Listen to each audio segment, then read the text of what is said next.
FM. The night comes alive.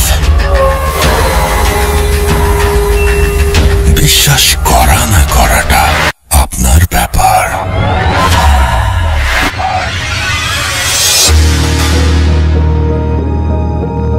That's right, বিশ্বাস করা বা না করাটা আপনার ব্যাপার। আমি রাস্তায় আছি, সাথে ঘড়িতে সময় রাত 11:59। শুরু হয়ে গেল ভূত এফএম। আপনাদের সবাইকে ভূত এফএমে আমন্ত্রণ জানাচ্ছি এবং আশা করছি যে যেখানে আছেন ভালো আছেন, সুস্থ আছেন, নিরাপদে আছেন। এবং কয়েকদিন প্রচণ্ড গরম ছিল, তারপরে আমাদের সেই ঝড়ের আশঙ্কা। এবং আমি বলবো যে যে কোনো প্রাকৃতিক দুর্যোগেই নিজের সেফটিটা আগে এনশিওর করবেন, উইচ ইজ ভেরি ইম্পর্ট্যান্ট।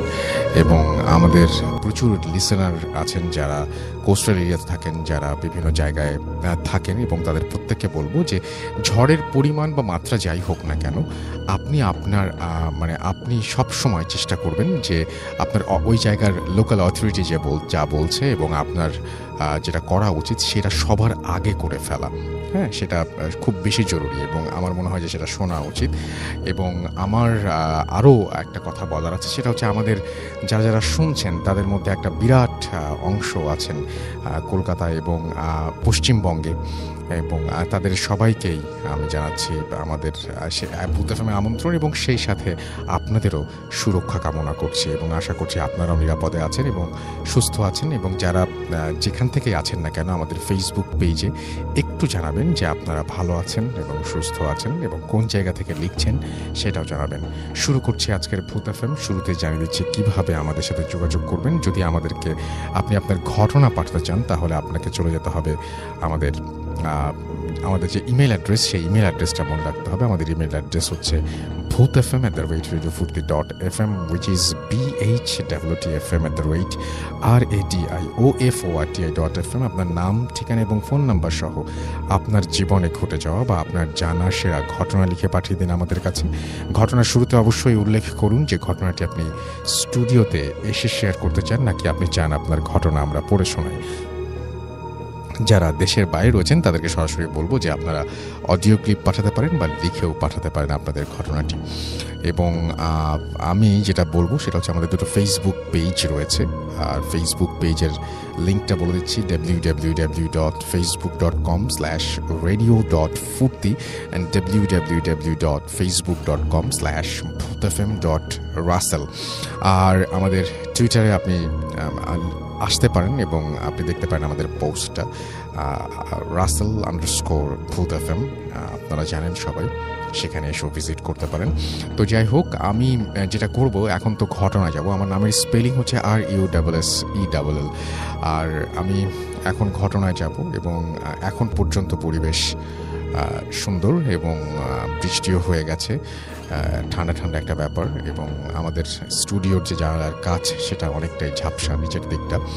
তো যাই হোক, আশা করছি সবাই আজকের ভূত এফএম অনেক এনজয় করবেন। এবং আজকের ভূত এফএম শুরু করতে চাই আমরা ইমেল দিয়ে, যে ইমেলটি আপনাদেরই পাঠানো ইমেল, এবং সেটা আমি যিনি পাঠিয়েছেন তার মতো করেই পড়ে শোনাতে চাই। চলুন শুনে আসি আমাদের আজকের প্রথম ঘটনা। আসসালামু আলাইকুম প্রিয় রাসেল ভাই, আশা করি ভালোই আছেন আর আপনি সর্বদা আল্লাহর রহমতে ভালোর দলেই থাকেন। আমি জোবায়েত হোসাইন, ইতালির মিলান সিটি থেকে লিখছি। আমি এখানে একটি মিনি মার্কেট চালাই। কর্মসুবাদে আমার মিনি মার্কেটটি যে অ্যাপার্টমেন্টে রয়েছে তার ওপরে লোকদের সাথে স্বাভাবিকভাবেই বেশ ভালো রিলেশন। আমি সরাসরি ঘটনায় চলে যাচ্ছি। আমাদের মিনি মার্কেটের ওপর তলায় আমার এক ক্লায়েন্ট রয়েছে, যিনি একটা অন্য দেশের নাগরিক, ইকুয়েডরের নাগরিক, এবং তার নাম জুলিও। এমনিতে ও রাতে জব করত জানতাম, তবে কোথায় কি জব করত অত বিস্তারিত জানতাম না। ওর ডিউটি ছিল খুবই দীর্ঘ, প্রতিদিন সন্ধ্যা 7টা থেকে কিংবা 8টায় যেত আর ফিরত পরের দিন দুপুর 12টায় কিংবা 1টায়। ও কাজে যাবার সময় আমার মিনি মার্কেট থেকে কোমল পানীয়, জুস কিংবা অন্য সফট ড্রিঙ্কস কিনে নিয়ে যেত। গত সপ্তাহে একদিন কাজ থেকে ফিরে জুস কিনে বাসায় ফেরার সময় ওর সাথে থাকা ব্যাগটি আমার ক্যাশের সামনে ভুল করে রেখে যায়। পরবর্তীতে আমি ব্যাগটি পেয়ে একপাশে রেখে দিই। আমি ভেবেছি হয়তো অন্য কেউ রেখে গেছে, পরে হয়তো নিতে আসবে। তবে ব্যাগটি পাশে রাখার সময় আমি ব্যাগটি একবার খুলে দেখি এর মধ্যে কি আছে, কোনো আইডেন্টিফিকেশন বা আইডেন্টিফাই করার মতো কোনো কিছু আছে কিনা, বা অবৈধ কিছু কেউ রেখে গেল কিনা। এসব ভেবে খুলে দেখি জামা কাপড় আর একটা তসবির মতো, ঠিক তসবি না, হিন্দুদের পৈতার মতো ক্রস চিহ্নের লোহার একটা বস্তু। আমি ভাবলাম হয়তো হবে কোনো খ্রিস্টান ধর্মের অনুসারী, হয়তো সে এগুলো দিয়ে তার ধর্মের চর্চা করে। ঠিক 2 দিন পর ওই ইকুয়েডরের লোকটি সকালে আমার দোকানে আসে কিছু কেনার জন্য। তখন আমার ক্যাশের পেছনে ব্যাগটি দেখতে পেয়ে বলে যে ব্যাগটি আমি এখান থেকে এখানে ফেলে গেছি, অথচ বাসায় খুঁজে অস্থির, গতকাল কাজেও যেতে পারিনি এর জন্য। আমি বললাম, ব্যাগ ছাড়া কাজে যেতে সমস্যা কি? আর আমি ব্যাগটি খুলে চেক করেছি যে কার বা কি কে রেখে গেছে। আমি তো দেখলাম জামা কাপড় ক্রস টাইপের কিছু। ও তখন ব্যাগটা হাতে নিয়ে আমার সামনে আবার খুলে 2-3টা জিনিস বের করলো। ক্রস ছাড়াও আরও মালা ধাঁচের কিছু আছে, বলে যে এগুলো ছাড়া কাজে যাওয়া যায় না। আমি শুনে কিছুটা অবাক হলাম আর দুষ্টামি করে বললাম যে তুমি কি জাদুটোনা করো নাকি? ও হেসে বলল, না, জাদুটোনা করার সামর্থ্য আমার নেই। আমি যেই হাসপাতালে জব করি ওখানে রাতের ডিউটিতে সমস্যা হয়, তাই সেফটির জন্য এগুলো রাখি। আমি শুনে কিছুটা অবাক হলাম, আবার আগ্রহ বাড়ল শোনার। মনে মনে আপনাদের ভূত এফএমের কথা মনে পড়ল। আমি প্রায়, আপনি বলে থাকেন আমাদের আশেপাশে যাদের অভিজ্ঞতা আছে এসব ভৌতিক ঘটনার, সেগুলো আপনাদের সাথেই শেয়ার করতে। ঠিক তেমনি আমি ওকে খুব করে অনুরোধ করলাম শোনানোর জন্য। ও প্রথমে বলে যে প্রাইভেসির জন্য এসব ঘটনা বাইরে বলা নিষেধ। ওদের যে ডিরেক্টর তিনি এগুলো বাইরে প্রকাশ করতে বারণ করেছেন। আমিও নাছোড়বান্দা, খুব খুব করে অনুরোধ করায় ভালো সম্পর্ক থাকার কারণে আমাকে বলতে রাজি হলো। আমি মূল ঘটনায় যাচ্ছি। এটি মিলানের বেরগামো শহরের একটি হাসপাতাল। আপনি স্থানটি উল্লেখ করবেন না অনুগ্রহ করে। আমি করে ফেলেছি কারণ আপনি আগে লিখেছেন, এই কথাটা আগে লিখতে হবে যে এটা উল্লেখ করা যাবে না, তাহলে পরের অংশটুকু উল্লেখ করতাম না। ওর ভাষ্যমতে ওই হাসপাতালে সাধারণত যারা কোমায় চলে যায় কিংবা মৃত্যুর দিনক্ষণ সন্নিকটে এসেছে, অর্থাৎ যারা ডাক্তারের চিকিৎসায় নিয়ন্ত্রণের বাইরে চলে যায়, তাদের জন্যই ব্যবস্থা। জুলিও আমায় বলল যে প্রথম প্রথম বেশ কিছুদিন কাজ খুঁজেছি, কিন্তু আমার জন্য দুষ্কর হয়ে যায়। প্রায় দীর্ঘ 7-8 মাস পর 2017 ফেব্রুয়ারির দিকে হাসপাতালে একটা জব পেয়ে আমি বেশ আনন্দিত ছিলাম। আমার কাজ ছিল রোগীদের রুমে গিয়ে চেক করা, ময়লা আবর্জনা পরিষ্কার, কোনো রোগী মারা গেলে তাকে ডোম ঘরে নিয়ে যাওয়া। আমি শুনেছিলাম যে আমার স্থানে যে কাজ করত তাকে বহিষ্কার করা হয়েছে, তবে কি কারণে হয়েছে জানতাম না। চাকরির প্রথম 2 সপ্তাহ আমার দিনের ডিউটি ছিল, 3য় সপ্তাহ থেকে আমার রাতে ডিউটি পড়ে। আমার এক কলিগ রাতে আমায় বলল যে রাত 1টার পর একটু সতর্ক থাকতে এবং এক কলিগ আরেক কলিগের নজরের আওতায় থাকতে। আমি শুনে ভাবলাম হয়তো কাজে কেউ ফাঁকি দেয় কিনা সেটা নিয়ন্ত্রণ করার জন্য এই ব্যবস্থা। আমি মনে মনে ভাবলাম আমার যে কাজ সে আমি কেউ দখল দেখলেও করবে, আবার না দেখলেও করব। আর হাসপাতালে তো সিসি ক্যামেরা আছেই, তাই অনর্থক কোনো নজরের বিষয়টাকে আমি কেয়ার করলাম না। আমি রুম ক্লিন করে এগোচ্ছি। এমন সময় আমাদের ঝাড়ু বালতি যেখানে রাখি মনে হলো কালো জামা পরা একটা মানুষ ঢুকলো সেখানে। আমি সোজা গিয়ে ডানে মুখ ঘোরানোর সময় মনে হলো যে কেউ ঢুকেছে। আমাদের স্টাফ সকলেই আকাশি রঙের পোশাক পরা। আমি ভাবলাম যে আবছা আলোতে রাতে আকাশি রঙের পোশাক আমার কাছে কালো লেগেছে, তাই অতটা চিন্তিত ছিলাম না। আমি বাকি কাজ করতে করতে ওই রুমে প্রবেশ করলাম। হয়তো আমার ধারণা ছিল আমার কোনো কলিগকে দেখতে পাবো। আমি দরজা খুলে লাইট সুইচ টিপলাম, কিন্তু আলো জ্বলে না। কিন্তু করিডোরের আলোতে কিছুটা দেখা যায় ভেতরে, অনুমান করার মতো আলো। আমি বালতিগুলো ভরে রাখতে আমার কাছে ভীষণ এক ঠান্ডা অনুভব হলো। আমি ভাবলাম হয়তো যে কোনো বাতাস প্রবেশ করলো, কিন্তু ঠান্ডায় আমার নাক মুখ কাঁপুনি দিয়ে আমার শরীরের অন্যরকম অনুভূতি, যেটা বোঝাতে পারবো না। আমি কিছুক্ষণ স্থির হয়ে দাঁড়িয়েছিলাম আর ভাবছিলাম যে এটা স্বাভাবিক কোনো বাতাস না। আমার তখন স্পষ্ট মনে আছে যে আমার ঠিক পেছনে দরজা, যেখান দিয়ে করিডোরের আলো আসছিল, কিন্তু ফিল হচ্ছিল যেন রুমে কোনো দরজা নেই। আমি যেদিকেই ঘুরি, হাত দিলে কেবল দেয়াল স্পর্শ লাগে, আর দরজা ঠিক আমার পেছনে। আমি প্রায় চারদিকেই ঘুরছি, একই অবস্থা, দরজা ঠিক আমার পেছনে। আমি টেনশন আর ভয় মিলিয়ে বসে পড়লাম ফ্লোরে। এমন সময় আমার দুইজন কলিগ একসাথেই এসে রুমের দরজা খুলে লাইট জ্বালায়, আর আমাকে তারা নাকি ফ্লোরে বসে দুলতে দেখেছিল। জুলিও আমাকে আমার দোকানে বসে কেমন করে দুলছিল সেটা অভিনয় করে দেখালো, ঠিক যেভাবে মাদ্রাসার ছাত্ররা পড়ার সময় তোলে। এরপর কলিগ আমাকে তুলে আর একটা রুমে গিয়ে তৎক্ষণাৎ কিছু বলেনি, শুধু বলল, তোমাকে না সবসময় কারো চোখের সামনে থাকতে বলেছিলাম, একা একা কি করছো এখানে? এখন কি একটু ঠিক আছো? আমি মনে মনে বললাম যে না, যদি বলি চাকরিটায় আনফিট বলে ডিসমিস করে দেয় কিনা। বললাম, হ্যাঁ ঠিক আছি, গায়ে একটু জ্বর জ্বর ভাব, তাই হয়তো পড়ে গেছি। আমার ওই ঠান্ডা বাতাসটাকে মনে হয়েছিল জ্বর হবার পূর্বে মানুষের একটু ঠান্ডা আর কাঁপুনি দেয়। আমার কলিগরা কপালে হাত দিয়ে বলল, কই না তো, হয়তো ক্লান্ত, যাও আমাদের রেস্ট রুমে একটু জিরিয়ে নাও। এরপর আমাকে 2 দিনের বিশ্রাম দেয়া হয়। তখন অবধি আমাকে কেউ জানায়নি যে ওখানে সমস্যা হয়। 2 দিন পর যখন আবার ওখানে যাই, আমি দিনের বেলা বাসা থেকে ঘুমিয়ে সুন্দর প্রিপারেশন নিয়ে গিয়েছি যে নতুন জব যদি সমস্যা হয়।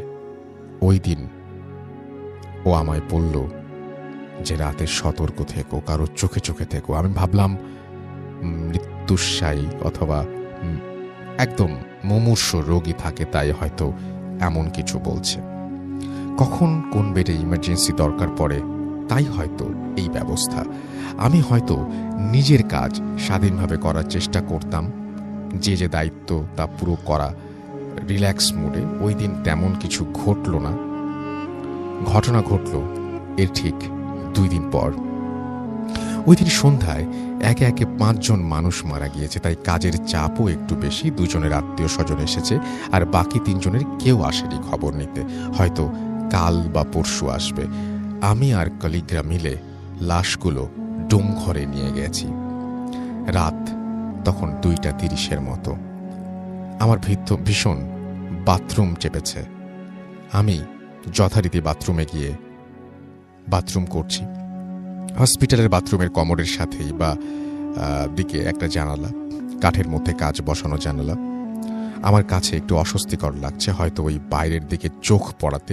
বাথরুমের জানালাটা হাসপাতালের পেছনের দিকে একটা জঙ্গলের দিকে মুখ করা। আমি জুলিওকে বললাম যে হ্যাঁ, আমারও অত রাতে একা একা বাথরুমে গেলে জানালা খোলা রাখলে একটু ভয় ভয় করে, মনে হয় কেউ তাকিয়ে আছে কিংবা ভয় দেখায়। জুলিও আমার কথায় সায় দিয়ে বলল, ঠিক ঠিক, আমারও এমনি মনে হয়। এরপর জুলিও বলল, আমার জানালা হাত দিয়ে চেপে রেখেছি যেন না খুলে যায়, বাইরে হালকা বাতাস, তাই একটু টাইট করে বারবার খুলে যেতে চাচ্ছে। আর জানালা পুরোপুরি খোলার আগেই আমি আবার হাত দিয়ে চেপে ধরি।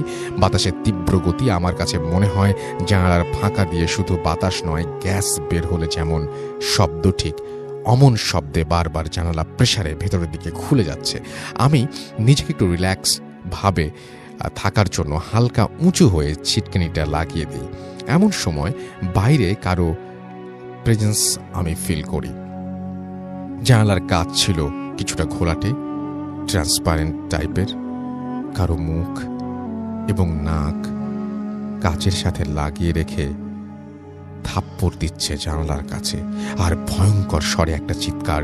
আমার কাছে মনে হলো যেন জানালার ছিটকিনি লাগানোতে ওই জিনিসটা খুব খুশি হয়নি, আমাকে ভয় দেখাতে পারছে না। আমি ওই জানালার জিনিসটার চিৎকার শুনে প্রচণ্ড ভয়ে আমার কলিগদের ডাকার জন্য বা বাঁচাও বলে চিৎকার দেওয়ার জন্য চেষ্টা করছি, কিন্তু আমার কাছে মনে হচ্ছে যেন আমি বোবা। শুধু আর্তনাদজনিত শব্দ বের হয় গলা দিয়ে, কিন্তু বোঝার মতো কোনো শব্দ বের হচ্ছে না। আমি ওই জিনিসটা কাচের সাথে মুখ চাপ দিয়ে রেখেছেই এবং সরানোর জন্য আমি যেই না থাপ্পড় দিচ্ছে আর গোঙানির মতো চিৎকার করছে। আমি প্রচণ্ড ঘেমে আধা টয়লেটরত অবস্থায় ওখান থেকে লাফ দিয়ে দূরে সরে যাই। আমি জানালার দিকে তাকিয়ে যখন দেখতে পেলাম ওটা বাম দিকে আস্তে আস্তে চিৎকার করতে করতে সরে পড়ল। আমার বাথরুমের দরজায় আমার কলিগরা আমায় ডাকছে আর বলছে যে আমি কি ভেতরে, আমি কি ঠিক আছি। আমি নিজেকে পরিষ্কার করে চোখ মুখে পানি দিয়ে বের হলাম, আর বাইরে এসে তাদের কথা শুনছি যে 5-6 মিনিট ধরে আমি ভেতরে অদ্ভুত শব্দ করছি। তারা আমাকে ডাকছে, কিন্তু আমি কোনো উত্তর না দিয়ে কেবলই শব্দ করে যাচ্ছি।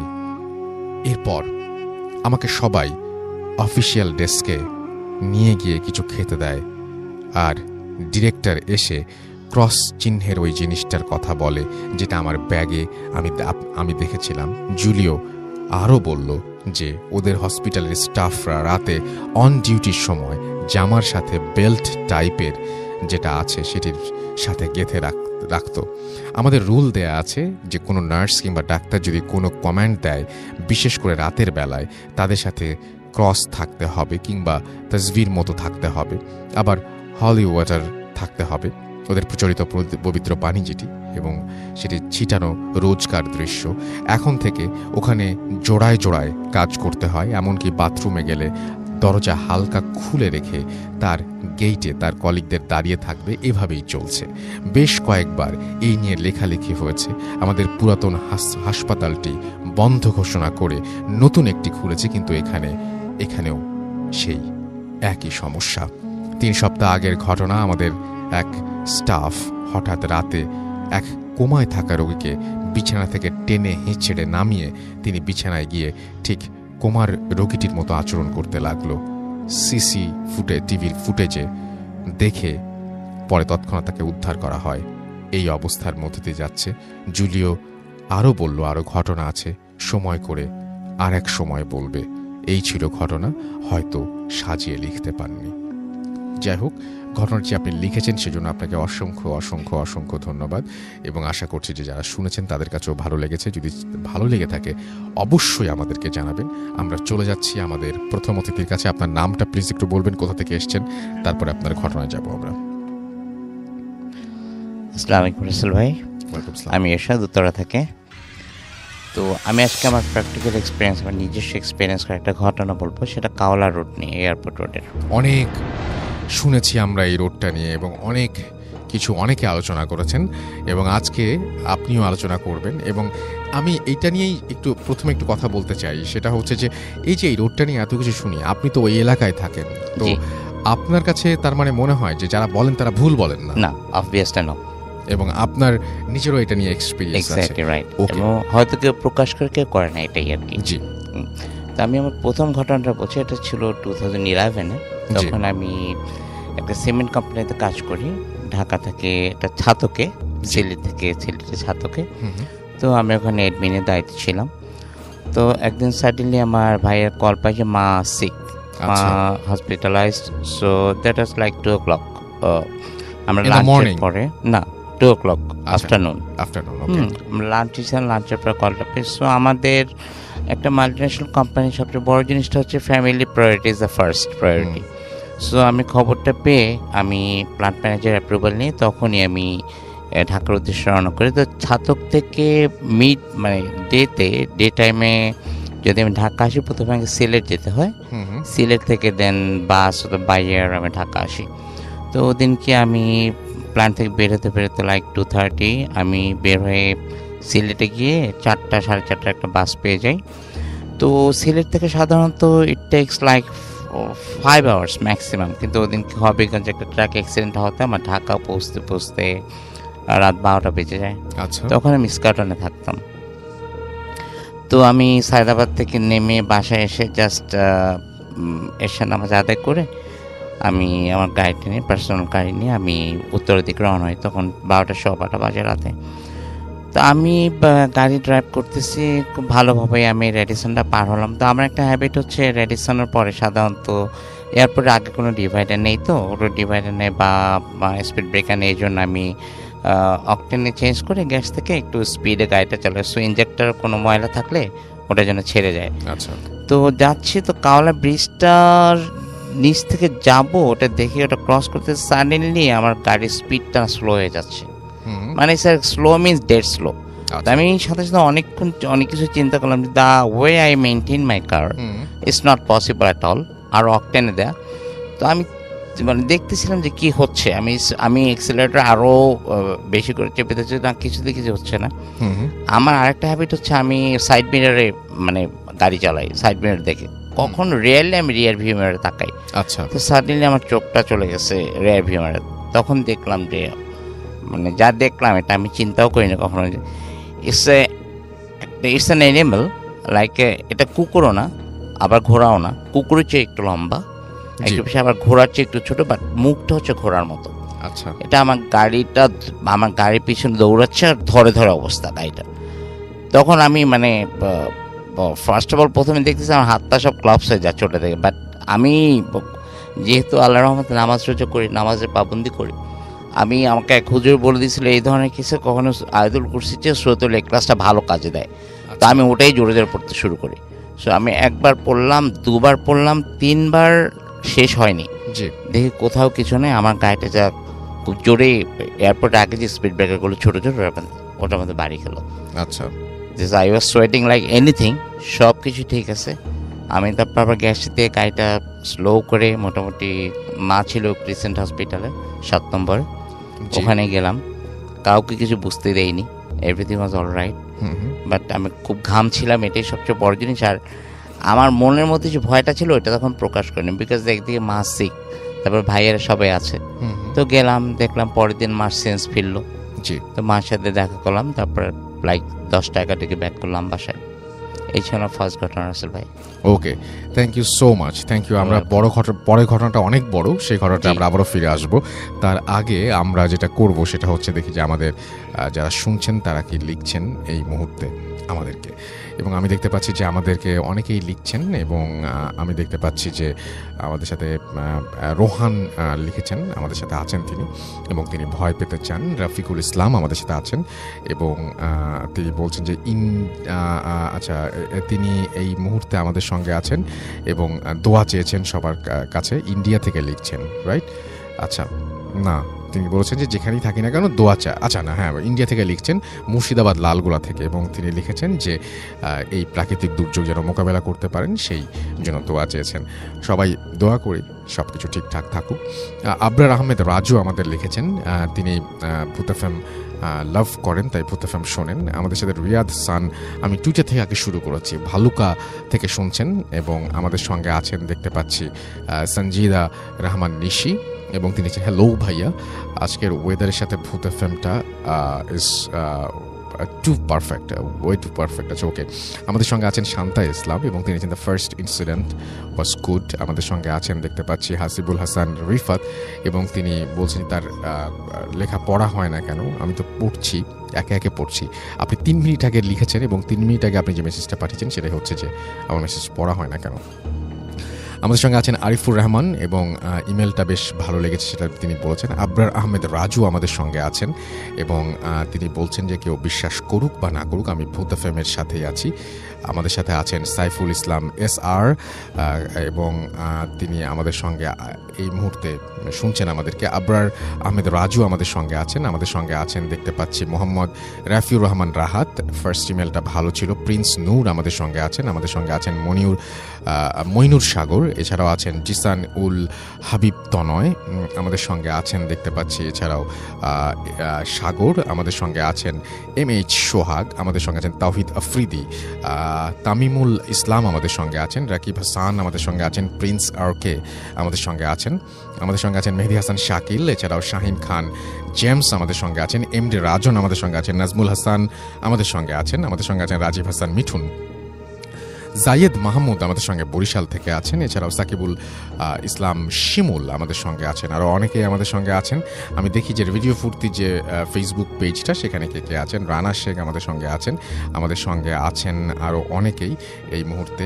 এবং যেমন আমি দেখতে পাচ্ছি, আচ্ছা এই পেজটা থেকে আমি এই পেজটা একটু লিঙ্কটা বলে দিই, www.facebook.com/radio.furti, এবং সেইখানে আমরা এই মুহূর্তে আছি। ইয়ামিন এলান আমাদের সঙ্গে আছেন দেখতে পাচ্ছি, রাতুল মালিক, এছাড়াও MD শরীফ মাহমুদ আমাদের সঙ্গে আছেন, আল শাহরিয়ার আমাদের সঙ্গে আছেন, জাহেদ আলী আমাদের সঙ্গে আছেন, সাব্বির হোসাইন আমাদের সঙ্গে আছেন, শিরোনামহীন বাবু আমাদের সঙ্গে আছেন এবং তিনি বলছেন প্লিজ ওয়েলকাম টু ভূত এফএম, এবং আশা করছি পুরোটা সময় আপনি এনজয় করবেন। MD নাইমুর রহমান আমাদের সঙ্গে আছেন এবং তিনি বলছেন আই লাভ ভূত এফএম ফ্রম খুলনা। আমাদের সঙ্গে আছেন বিজয় আচার্যী এবং তিনি বলছেন যে তিনি চট্টগ্রাম থেকে আমাদের সঙ্গে আছেন। MNA রাসেল আমাদের সঙ্গে আছেন ইব্রাহিম ইসলাম লিটন, তিনি ভূত এফএম বলছেন লাভ ইউ ভূত এফএম। জনাথন আমাদের সঙ্গে আছেন দেখতে পাচ্ছি, I am listening from Qatar, I love ভূত এফএম লিখেছেন। আমাদের সঙ্গে আছেন দেখতে পাচ্ছি আরি জি তিয়ান উজ্জ্বল হালদার, এবং তিনিও আমাদের সঙ্গে আছেন এবং তিনি বলছেন অনেকদিন পর শুনছি ভূত এফএম নিয়ে, তিনি অনেক এক্সাইটেড। রানা শেখ আমাদের সঙ্গে আছেন, আফসার ইমরান আমাদের সঙ্গে আছেন, রিশাদ আহমেদ মনির আমাদের সঙ্গে আছেন দেখতে পাচ্ছি, সাদিয়া নওরিন, এছাড়াও তানহা তাবাসসুম রিয়া আমাদের সঙ্গে আছেন, সাবিলা অরিন আমাদের সঙ্গে আছেন, বরিশাল থেকে আছেন রাজভীর সহ আরও অনেকে। আমাদের যে ভূত এফএমের পেজটা রয়েছে www.facebook.com/bhutfm.russell, সেখানে দেখতে পাচ্ছি MD মারুফ হাসান অভি আমাদের সঙ্গে আছেন, রফিকুল ইসলাম রূপক আমাদের সঙ্গে আছেন, অ্যালেক্স ইফতেখার হোসেন শিমুল আমাদের সঙ্গে আছেন, MD আবুল ইসলাম আকাশ আমাদের সঙ্গে আছেন, তিতাস AH তাসনিম আমাদের সঙ্গে আছেন দেখতে পাচ্ছি, আহমেদ রাহিন, MD নাইম শেখ আমাদের সঙ্গে আছেন এবং শিরোয়েল কলোনি রাজশাহী থেকে তিনি শুনছেন, আবদুল্লাহ খান আমাদের সঙ্গে আছেন, সাতক্ষীরা থেকে শুনছেন,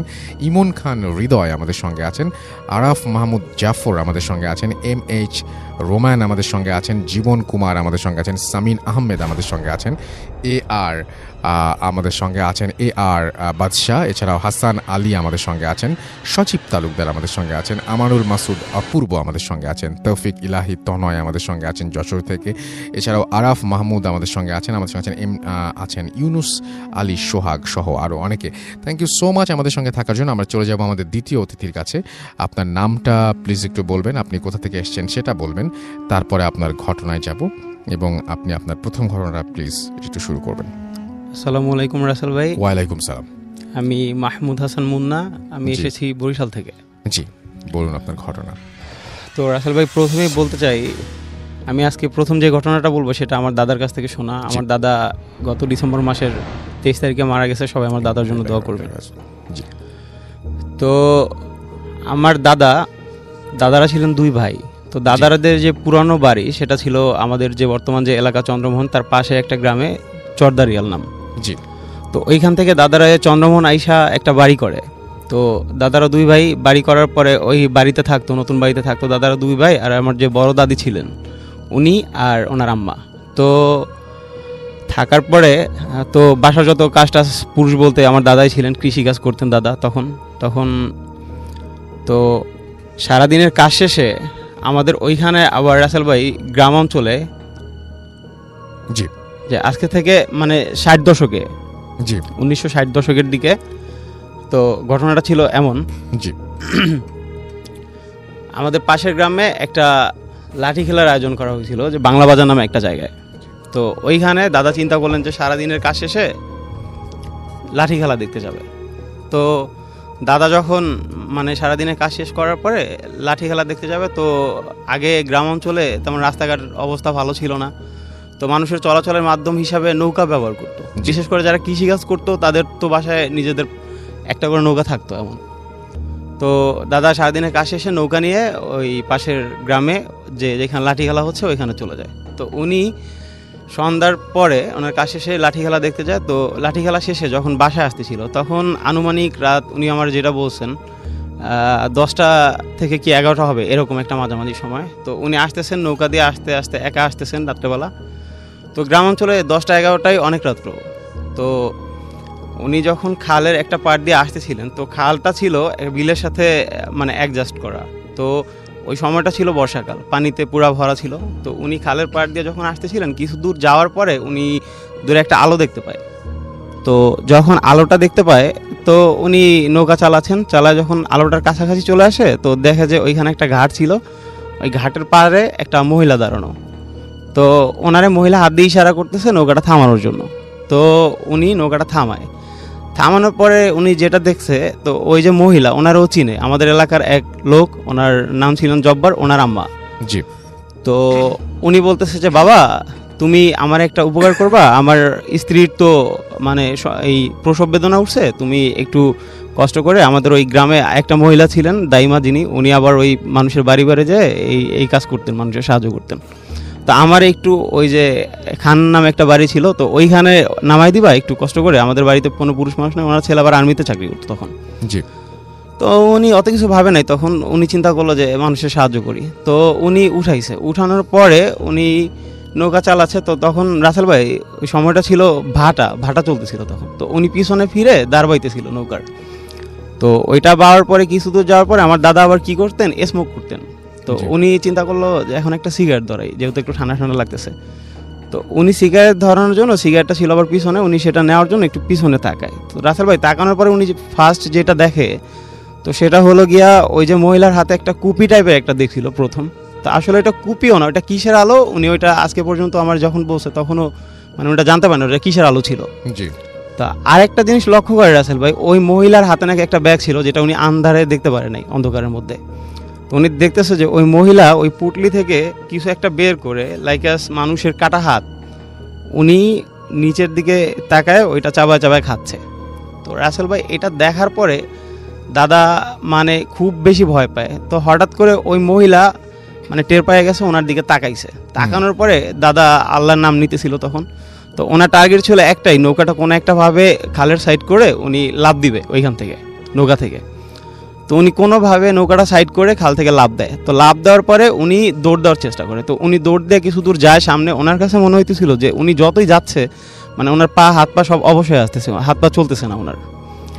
কিছু দূর যাওয়ার পরে উনি দেখতেছে যে ওই মহিলা ওনারে হাত দিয়ে ইশারা করে ডাকতেছে। তো উনি অনেক কষ্ট করে আল্লাহর নাম নিতে নিতে মানে দৌড়ে কিছু দূর যায়। তো যাওয়ার পরে ওই আগে মানে বাড়িঘর ছিল একটু দূরে দূরে, তো উনি একটা বাড়ির কাছাকাছি চলে আসে। তো চলে আসার পরে ওই বাড়ির সামনে ছিল একটা তাল গাছ। তো উনি দেখতেছে যে তাল গাছ থেকে ধাপ করে একটা শব্দ হয়েছে। শব্দ হওয়ার পরে উনি দেখতেছে যে ওনার কিছু দূর সামনে একটা লোক, জুব্বা পরিহিত একটা লোক, 2 পা মেলে উনি দাঁড়ায় আছে ওনার সামনে। আর পিছন থেকে যে ওই মহিলা উনি লাফায় রাসেল ভাই ওনার সামনে আসতেছে। তো উনি এটা দেখার পরে ওই মহিলাটা যখন লাফায় সামনে আসতেছিল, তো ওনার দিকে একটা বিদখিরে একটা হাসি দিতেছিল তখন। তো হাসিটা দিয়ে যখন ওনার সামনে চলে আসে, তখন আমার দাদা নিজেরে ঠিক রাখতে পারেনি, তখন উনি সেন্সলেস হয়ে পড়ে ওইখানেই। তো পরের দিন সকালে রাসেল ভাই ওই যে খালে যারা মাছ ধরতেন, জাল পাতা ছিল, জাল দিয়ে মাছ ধরতেন বর্ষাকালে। তো এক লোক এরকম সকালবেলা ওনারা জাল উঠানোর জন্য আসে। তো আসার পরে নাকি দাদার মুখ থেকে যেটা শুনছিলাম, ওনারে সেন্সলেস অবস্থায় পাইছে ওইখানে। তো পাওয়ার পরের দিন দাদারে বাসায় নিয়ে আসে। তো দাদার প্রচণ্ড জ্বর ছিল গায়ে। তো জ্বরটর থাকার পরে ওনার বাবা, আমার দাদার যে বাবা, তো উনি আবার মসজিদে ইমামতি করতেন। তো উনি ঝাড়ফুঁক করেন। পরে আমাদের এলাকায় স্থানীয় এক পীরের কাছে নিয়ে যায়, চন্দ্রমণির এক পীর। তো ওনার কাছে নিয়ে যাওয়ার পরে এই ঝাড়ফুঁক টুক করে, তারপরে আর ওনার সাথে কোনো সমস্যা হয় না রাসেল ভাই। এই ছিল আমার প্রথম ঘটনা। Thank you so much. আমরা আপনার ঘটনার জন্য আপনাকে ধন্যবাদ জানাই। আমরা চলে যাব আমাদের প্রথম অতিথির কাছে আরও একবার তার দ্বিতীয় ঘটনাটি শোনার জন্য। এই ঘটনাটি একটু বড় আগের তুলনায়, এবং বড় ঘটনা আপনারা সবসময় পছন্দ করেন আমি জানি, এবং এই ঘটনাটি আশা করছি আপনাদের ভালো লাগবে। চলুন শুনে আসি আমাদের প্রথম অতিথির দ্বিতীয় ঘটনা। থ্যাংকস রাসেল ভাই। Hi listeners, this is Shad again. আর রাসেল ভাই এটাও কাওড়া নিয়ে ঘটনা, but it took place on 2014। জি। তখন আমি সেম সিমেন্ট কোম্পানিতে কাজ করি, বাট আমি তখন প্ল্যান্ট থেকে I transferred in Dhaka sales team. আমার টেরিটরি ছিল হচ্ছে আপনার সাভার থেকে আরিচা পর্যন্ত, অ্যান্ড আমার ডিস্ট্রিবিউশন অফিস ছিল মানিকগঞ্জে। তো আমি করতাম কি, সকালবেলা একদম ফজরের পরে চলে যেতাম ওখানে, গিয়ে লাইক 9টার দিকে আমি আমার অফিস অ্যাটেন্ড করতাম। তারপর সারাদিনের কাজ শেষে আবার 8টা-9টার দিকে চলে আসতাম।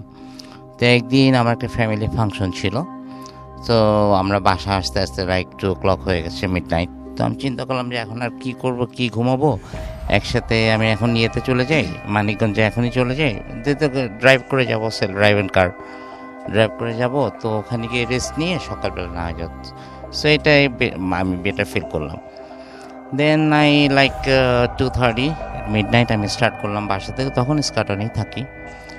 তখন ওখান থেকে আমি যাচ্ছি, তো এয়ারপোর্ট রোড হয়ে, এয়ারপোর্ট রোড গিয়ে আমি আপনাকে যেটা আগে বলেছি যে আমি রেডিসন পর থেকে অকটেন নিয়ে ওটা একটু জাস্ট একটু ফাস্ট ড্রাইভ করতাম কারটা। তো অ্যাজ ইউজুয়াল আমি ওটা করে, এখন মনে করেন যেখানে লে মেরিডিয়ানটা আছে হোটেল, তারপরে পিডিবির অফিসটা পার হয়ে আর একটু দূরে গেলে যখন মোটামুটি কাওলা ব্রিজটা ভিজিবল, মানে মোটামুটি একদম স্পষ্ট দেখা যায়, তা আমি খেয়াল করলাম যে একটা লোক একটু উঁচু হয়ে আস্তে আস্তে রাস্তা ক্রস করছে, মানে আপনার লেফট থেকে রাইটে যাচ্ছে। কিন্তু আমি গান শুনতেছিলাম, আবার মানিকগঞ্জে যাব, হয়তো অন্য কিছু চিন্তা করতেছিলাম। আমি যদি একটু কনসেন্ট্রেশন দিতাম ওদিকে, আপনি একটা যে খেয়াল করবেন যে ওখানে কিন্তু আপনার কোনো গ্যাপ নেই, যেখান থেকে লোকটার মানে পার হয়ে ও রাস্তা দিয়ে চলে যাবে, ওইটা কিন্তু নেই, ওইটা কিন্তু মানে গ্যাপলেস একটা। তো আমি দেখলাম যে উনি পার হয়ে মানে রাস্তাটা ক্রস করতেছে। তো আমি করলাম কি, যেহেতু আমার গাড়ি লাইক 100-110-এ, আমি আস্তে করে একটু বাঁ দিকে স্টিয়ারিংটা কাটলাম যে বাঁ দিক দিয়ে আমি বের হয়ে যাবো। সাডেনলি ইটস লাইক মেবি আমার গাড়িটা 100-150 ইয়ার্স ওই লোকটা থেকে দূরে সে উল্টা দৌড় দিছে, জাস্ট উল্টা দৌড় দিছে। আচ্ছা, উল্টা দৌড় দিয়ে মানে তখন মানে আমি এমনিতে আপনার বাঁদিকে স্ট্রিংটা কেটে বাঁদিকে ঘুরে যায়, এখন যে উল্টা দৌড় দিছে, আমার তো আর কিছু নেই, আমি তো ওই স্পিডে আমি আই ক্যান ব্রেক মাই কার, কারণ আমার গাড়ি উল্টে যাবে। আমি তখন ডান দিকে স্ট্রিংটা ঘুরেছি, আর অটো স্ট্রিংটা একটু জোরেই ঘুরে গেছে। আমি ওই লোকটাকে উড়াই দিয়ে চলে গেছি, উড়ে, এবং আমি আমার গাড়িতে খুব জোরে গিয়ে আবার ডিভাইডের সাথে ইয়ে করলাম। তখন ওই গাড়িটা ছিল ফান কার্গো, একটা ফান কার্গো, ওটার হ্যান্ড ব্রেকটা হচ্ছে আপনার ইয়েতে পায়ে, লেফট পায়ে, আর ব্রেক তো আছে, দুইটা একসাথে চেপে ধরছি। চেপে ধরে আমার রাইট সাইডটা ফুললি ড্যামেজ হয়েছে, গাড়িতে স্টপ হয়ে গেছে। আমার কিছু হয়নি আলহামদুলিল্লাহ, আমার সিট বেল্টটা বাঁধা ছিল। আমি বসে বসে চিন্তা করতেছিলাম যে একটা তো মানে স্পট ডেড হয়ে গেল। কিন্তু ওয়ান থিং রাসেল ভাই, যখন ওই লোকটার উপর দিয়ে আমার গাড়িটা যায় আমি কিন্তু কিছু ফিল করি না, কিন্তু আপনার একটা চলন্ত গাড়ির মধ্যে আপনি যখন কিছু একটা আপনাকে কিছু বাধা দিবে, আপনার গাড়িটা কিন্তু একটু ফিল করবেন, শেক করলো বা কিছু বাড়ি খেলা একটাই হবে। আমি কিন্তু কিছু ফিল করিনি। আমি অনেকক্ষণ বসেছিলাম গাড়ির মধ্যে, বসে চিন্তা করতে এখন কী হবে।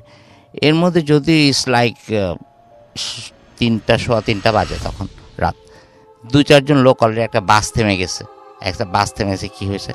তখন আমি ডান দিকের দরজাটা খুলতে পারতেছিলাম, বাঁ দিকে দরজা দিয়ে নামলাম। নেমে আমি তো চারিদিকে তাকাচ্ছি, রক্ত বা মানে ব্লাড বা লোকের বডিটা, কিন্তু কিছুই দেখতে পাচ্ছি না। Nothing is there, everything clear. এখন সবাই আমাকে জিজ্ঞেস করতে কী হয়েছে ভাই, কীভাবে অ্যাক্সিডেন্ট করলে, রাস্তায় তো কোনো গাড়ি ঘোড়া নাই, কিন্তু আমার মুখ থেকে তো কোনো আওয়াজ নেই, আমি তো আওয়াজ করতে পারতেছি না, বিকজ আমি তো ওই যে ডেড বডিটা খুঁজতেছি কোথায়। অ্যাক্সিডেন্ট করে ফেলেছেন, আপনার ভালো লাগছে না এই কারণে। এক্স্যাক্টলি নো, কারণ আমি জানি যে এখন আমার গাড়িটা ভেঙে ফেলবে, এমনিতে আমাকে মাইর দিবে, এটা তো আমি কনফার্ম। কিন্তু মানে লাকিলি আর আনফরচুনেটলি আমি কিছুই পারলাম না। আসলে ইট ওয়াজ লাইক এ ফেক একটা জিনিস। এবং আমার মনে হয় রাসেল ভাই, যে অনেকে বলে যে কেন অ্যাক্সিডেন্টটা হয় ওখানে, this the one reason I found it out in my life, যে দিস ইজ দ্য রিজন। অনেকে বলে না, এই যে অনেক দূর উনি গেল আবার দৌড় দিল উল্টো দিকে, দ্যাটস দ্য রিজন। এবং তারপরে ওই লোকজনে কয়েকজন ধরাধরি করে আমার গাড়িটা ঠেলে একটু রাস্তার বাঁদিকে নিয়ে গেল কর্নারে। দেন অনেকক্ষণ বসেছিলাম, নেক্সট 6টার দিকে উপরে একটা গ্যারেজ থেকে অনেক কষ্ট করে লোকজন এনে গাড়িটাকে মোটামুটি একটু মানে যেত দাঁড় করানো হলো। তো আমি ওইটা নিয়ে মোটামুটি আর যেতে পারলাম না মানিকগঞ্জে, ব্যাক টু দ্য প্যাভিলিয়ন, বাসায় চলে আসলাম, এই আর কি। আমি এই দুটো ঘটনা আমি চেয়েছিলাম যে আপনি একসঙ্গেই বলবেন। এই দুটো ঘটনা তো কাওলার ঘটনা, কিন্তু আপনার সাথে ছাতকেও ঘটনা ঘটেছিল। সেই ঘটনাটা আমি আপনার কাছ থেকে একটু জানতে চাই, যে ঘটনাটা আপনার ছাতকে ঘটেছিল। তখন ছাতকে তো দ্যাট ওয়াজ ইন 2007। আমি 2005 সিমেন্ট প্ল্যান্টে জয়েন করি। 2007 তো আমার একটা রুটিন ছিল, যেহেতু আমার ফ্যামিলি ঢাকা থাকতো, আমাদের প্ল্যান্টে কিন্তু একদিন ছুটি, অনলি ফ্রাইডে, আর এমনি ঢাকা অফিসে 2 দিন ছুটি। তো আমি করতাম কি, বৃহস্পতিবারে আমার অফিস শেষ করে রাতে বাসে উঠতাম, সকাল 4টার দিকে ঢাকা নামতাম, আবার ফ্রাইডে একটা 10 o'clock আমি এখান থেকে বাসে উঠতাম, পরদিন স্যাটারডে ছাতকে নেমে আবার অফিস করতাম। তো ছাতকে পৌঁছাতে এখান থেকে যেহেতু রাত 10টা 10:30 লাস্ট বাস, এরপর আর বাস নেই, ছাতকে ডাইরেক্ট বাস। তো আমরা ওখানে গেলে, আর আমরা যেখানে থাকতাম ছাতকে, ওটা ছিল প্ল্যান্টের পরে লাইক আরও 1.5 কিলোস, ওটাকে আমরা হাউজিং কমপ্লেক্স বলতাম। আমরা ইম্পর্টেন্ট 48 মেম্বার্স, মানে 48 এমপ্লয়িজ আমরা কন্টিনিউয়াসলি ওখানে থাকতাম। ওটা করতে হলে আমাদের সুরমা নদীতে ক্রস করতে হতো। আমাদের ইঞ্জিন বোট ছিল, বাট ইঞ্জিন বোটগুলো 6টার আগে চলতো না, due to the safety reason. ওটা রাত 10টার সময় ক্লোজ হয়ে যেত, মানে আমাদের সি শিপ চলে আসার পর ক্লোজ, তারপরে আবার সকাল 6টার সময় আবার স্টার্ট করতাম আমরা। তো ওটাও আমার আন্ডারে ছিল। সো আমি তো মানে being the in charge, I can violate the rules, যেটা পলিসি, তাই না? তো আমাদের নদীর এপারে যারা আমরা এরকম ফ্রিকোয়েন্ট ঢাকা ট্রাভেল করতাম, নদীর এপারে একটা গেস্ট হাউস ছিল। তা আমরা ওই 2-3 ঘন্টা ওই গেস্ট হাউসে রেস্ট নিতাম। তো মে মাসে 2007 মে মাসে আমি এরকম একটা এরকম যাই, শুক্রবার ঢাকা থেকে রওনা করি। তো রওনা করবার রাত 2টার মধ্যে আমরা সিলেটে পৌঁছেছি, বিকজ ওয়েদার ওয়াজ কুল। কিন্তু সিলেট থেকে শুরু হয় আপনার অঝোর বৃষ্টি, এত, আর ছাতকের অধিকৃত এমনিতে বৃষ্টি খুব বেশি হয়, অনেক বেশি হয়। তারপরও আমরা মোটামুটি 3:30টার মধ্যে ছাতকে পৌঁছে যাই। তো আমি যেহেতু একটা ফ্রিকোয়েন্ট ট্রাভেলার ছিলাম এবং প্রত্যেক সপ্তাহে আমি ঢাকা আসতাম, আমরা একটা মফিজ নামে একটা রিক্সাওয়ালা ছিল, স্ট্যান্ড বাই থাকতো প্রত্যেক শনিবারে। ওকে আমি একটা মোটা একটা হ্যান্ডসাম অ্যামাউন্ট দিতাম, যেটা নাকি ইউজুয়াল রেন্টের চেয়ে অনেক বেশি। তো আমার জন্যই ওয়েট করতো। তো আমি কি মফিজকে পেলাম ওখানে, তো 3:30 বাজে। আমি ওকে ডেকে তারপর বললাম, এখন আমাদের ছাতক বাস স্ট্যান্ড থেকে আমাদের গেস্ট হাউসে যেতে 2টা ওয়ে আছে। একটাকে আমরা বলতাম যে পোস্ট অফিস লাইন, ওখান থেকে যেতে পারি ইউজুয়াল রোড। আর একটা ছিল, যদি ওইটা কোনো কারণে বন্ধ থাকে তাহলে আমরা বাজার ঘুরে শ্মশানের পাশ দিয়ে যেতাম। তো ওই দিনকে তো মফিজে ডাক দিয়ে আমি রিক্সা উঠলাম, তখন অঝোর বৃষ্টি হচ্ছে। তো মফিজ করলো পোস্ট অফিসের থেকে না গিয়ে ডান দিক দিয়ে এই বাজারের মধ্যে। আমাকে কিরে মফিজ এদিক দিয়ে? কাল না স্যার, এত বৃষ্টি হয়েছে, ওখানে একটা কালভার্ট ছিল, কালভার্টে ডুবে গেছে, তো ওটা রাস্তাটা পুরাই ডুবা। আমি বললাম ওকে ফাইন। যাওয়ার সময় দেখি শ্মশানের মধ্যে আগুন জ্বলে।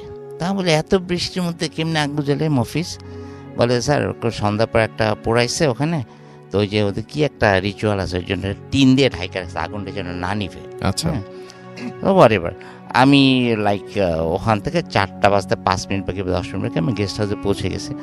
পৌঁছে 101 নম্বর রুমে সিকিউরিটি চিনি, সিকিউরিটি খুলে দিল রুম।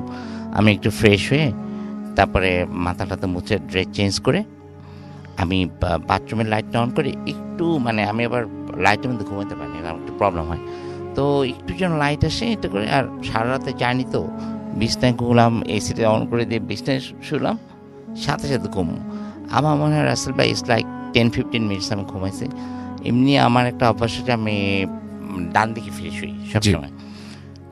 সাডেনলি আমার শ্বাস বন্ধ হয়ে যাচ্ছে, শ্বাস আমি করতে পারতেছি না, হাত পা নাড়াতে পারতেছি না। তো আমি মানে পুরোপুরি জেগে গেছি, মানে পুরোপুরি কনসাস, আর আনকনসাস মোটেই না। আমি খুব চেষ্টা করতেছি কথা বলার জন্য, কোনো কথা মুখ থেকে আসতেছে না। ওই যে আপনার বাথরুমের যে অল্পটুকু আলো, যে ঘরটা আলো হয়ে আছে, সাডেনলি আমার পায়ের দিকে নজর গেছে, দেখি যে একজন দাঁড়ানো আমার পায়ের কাছে।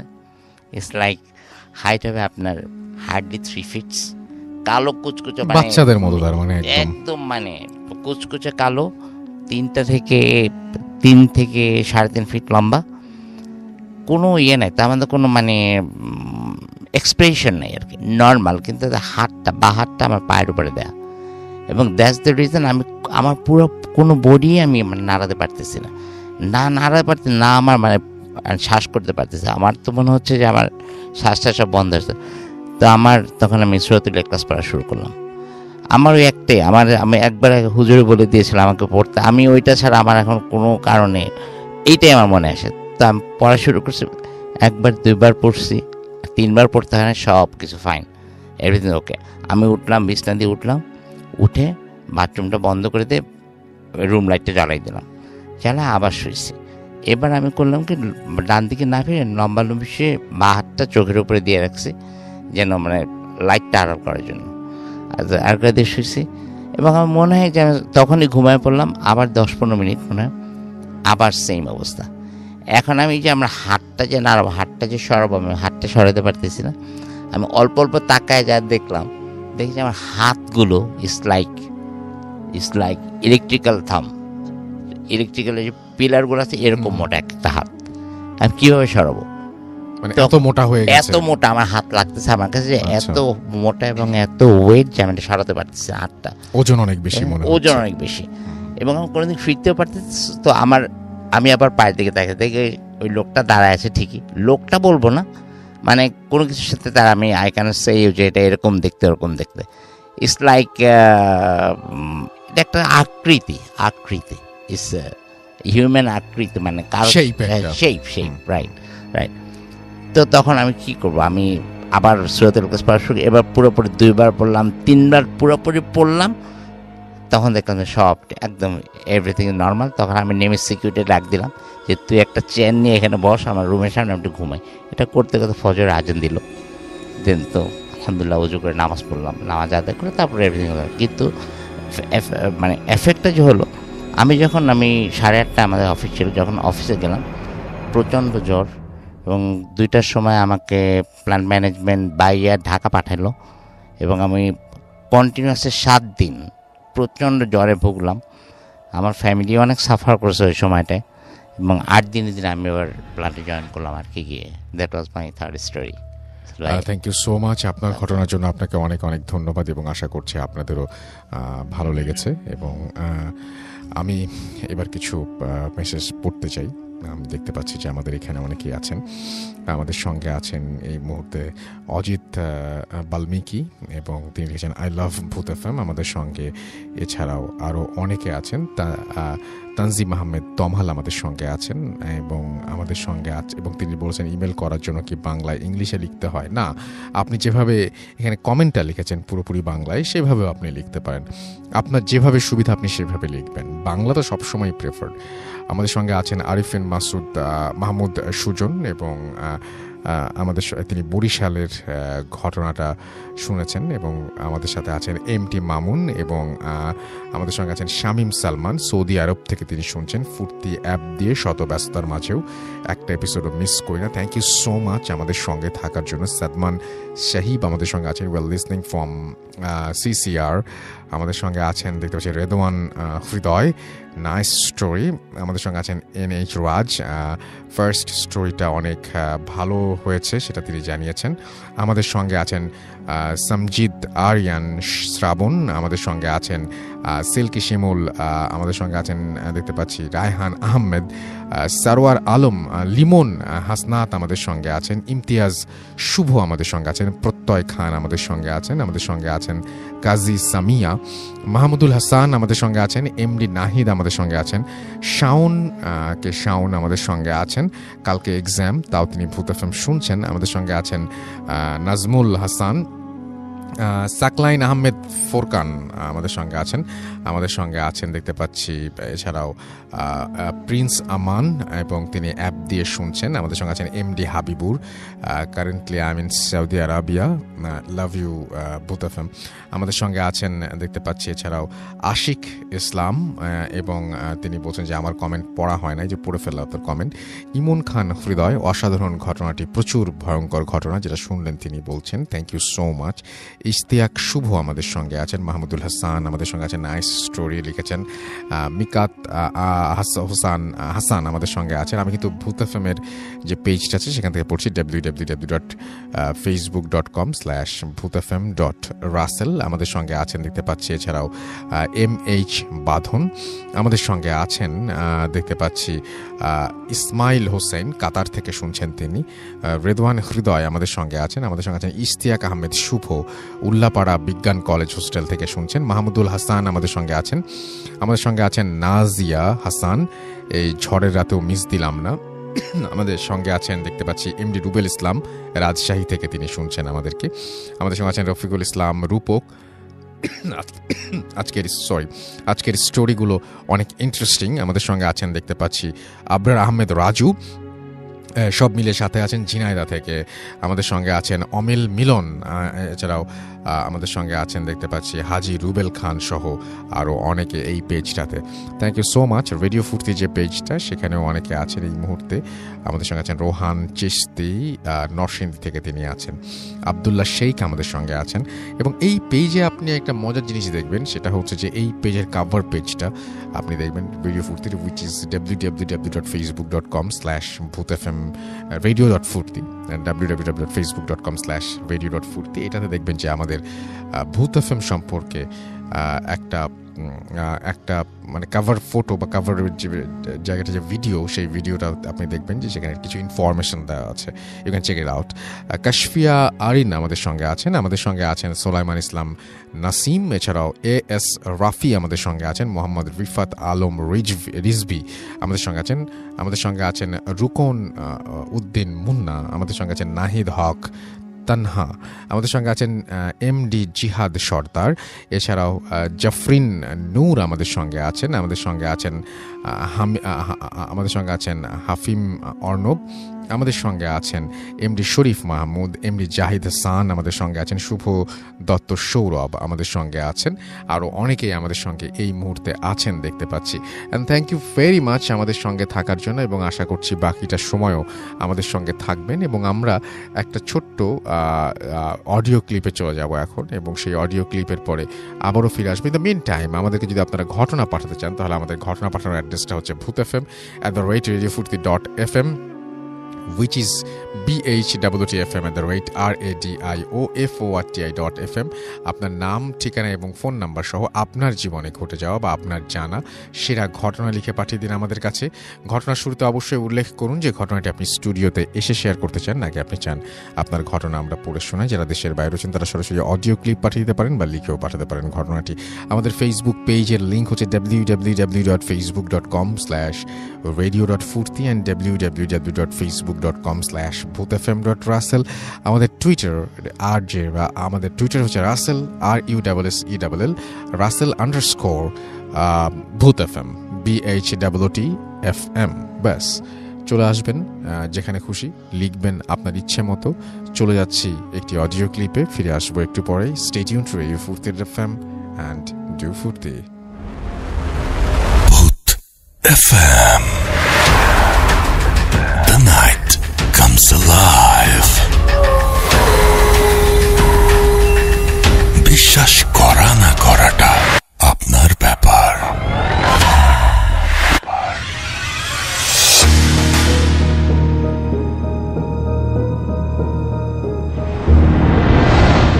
নমস্কার রাসেল ভাই, আমি দীপ। অনেকদিন পর আমি ভূত এফএমে অডিও স্টোরি পাঠাচ্ছি কলকাতা থেকে।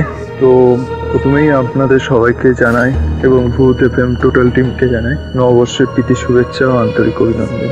আশা করি আপনি ভালো দলেই আছেন রাসেল ভাই। তো আজ আমি আমার একটা ফ্রেন্ডের ঘটনা বলবো, যে একজন ডাক্তার। এটা আমি তার থেকে অনেকদিন আগেই কালেক্ট করেছিলাম, বাট আমার কাজের জন্য আমি এটা শেয়ার করতে পারিনি। যদি আপনার ভালো লেগে থাকে এটা সবাইকে শোনাবেন। তো আমি সরাসরি তার ঘটনায় চলে যাচ্ছি। আমার ফ্রেন্ড একজন ডাক্তার, ক্লিনিক আছে তার, পাশাপাশি একটা সরকারি হাসপাতালে সে প্র্যাকটিসও করে।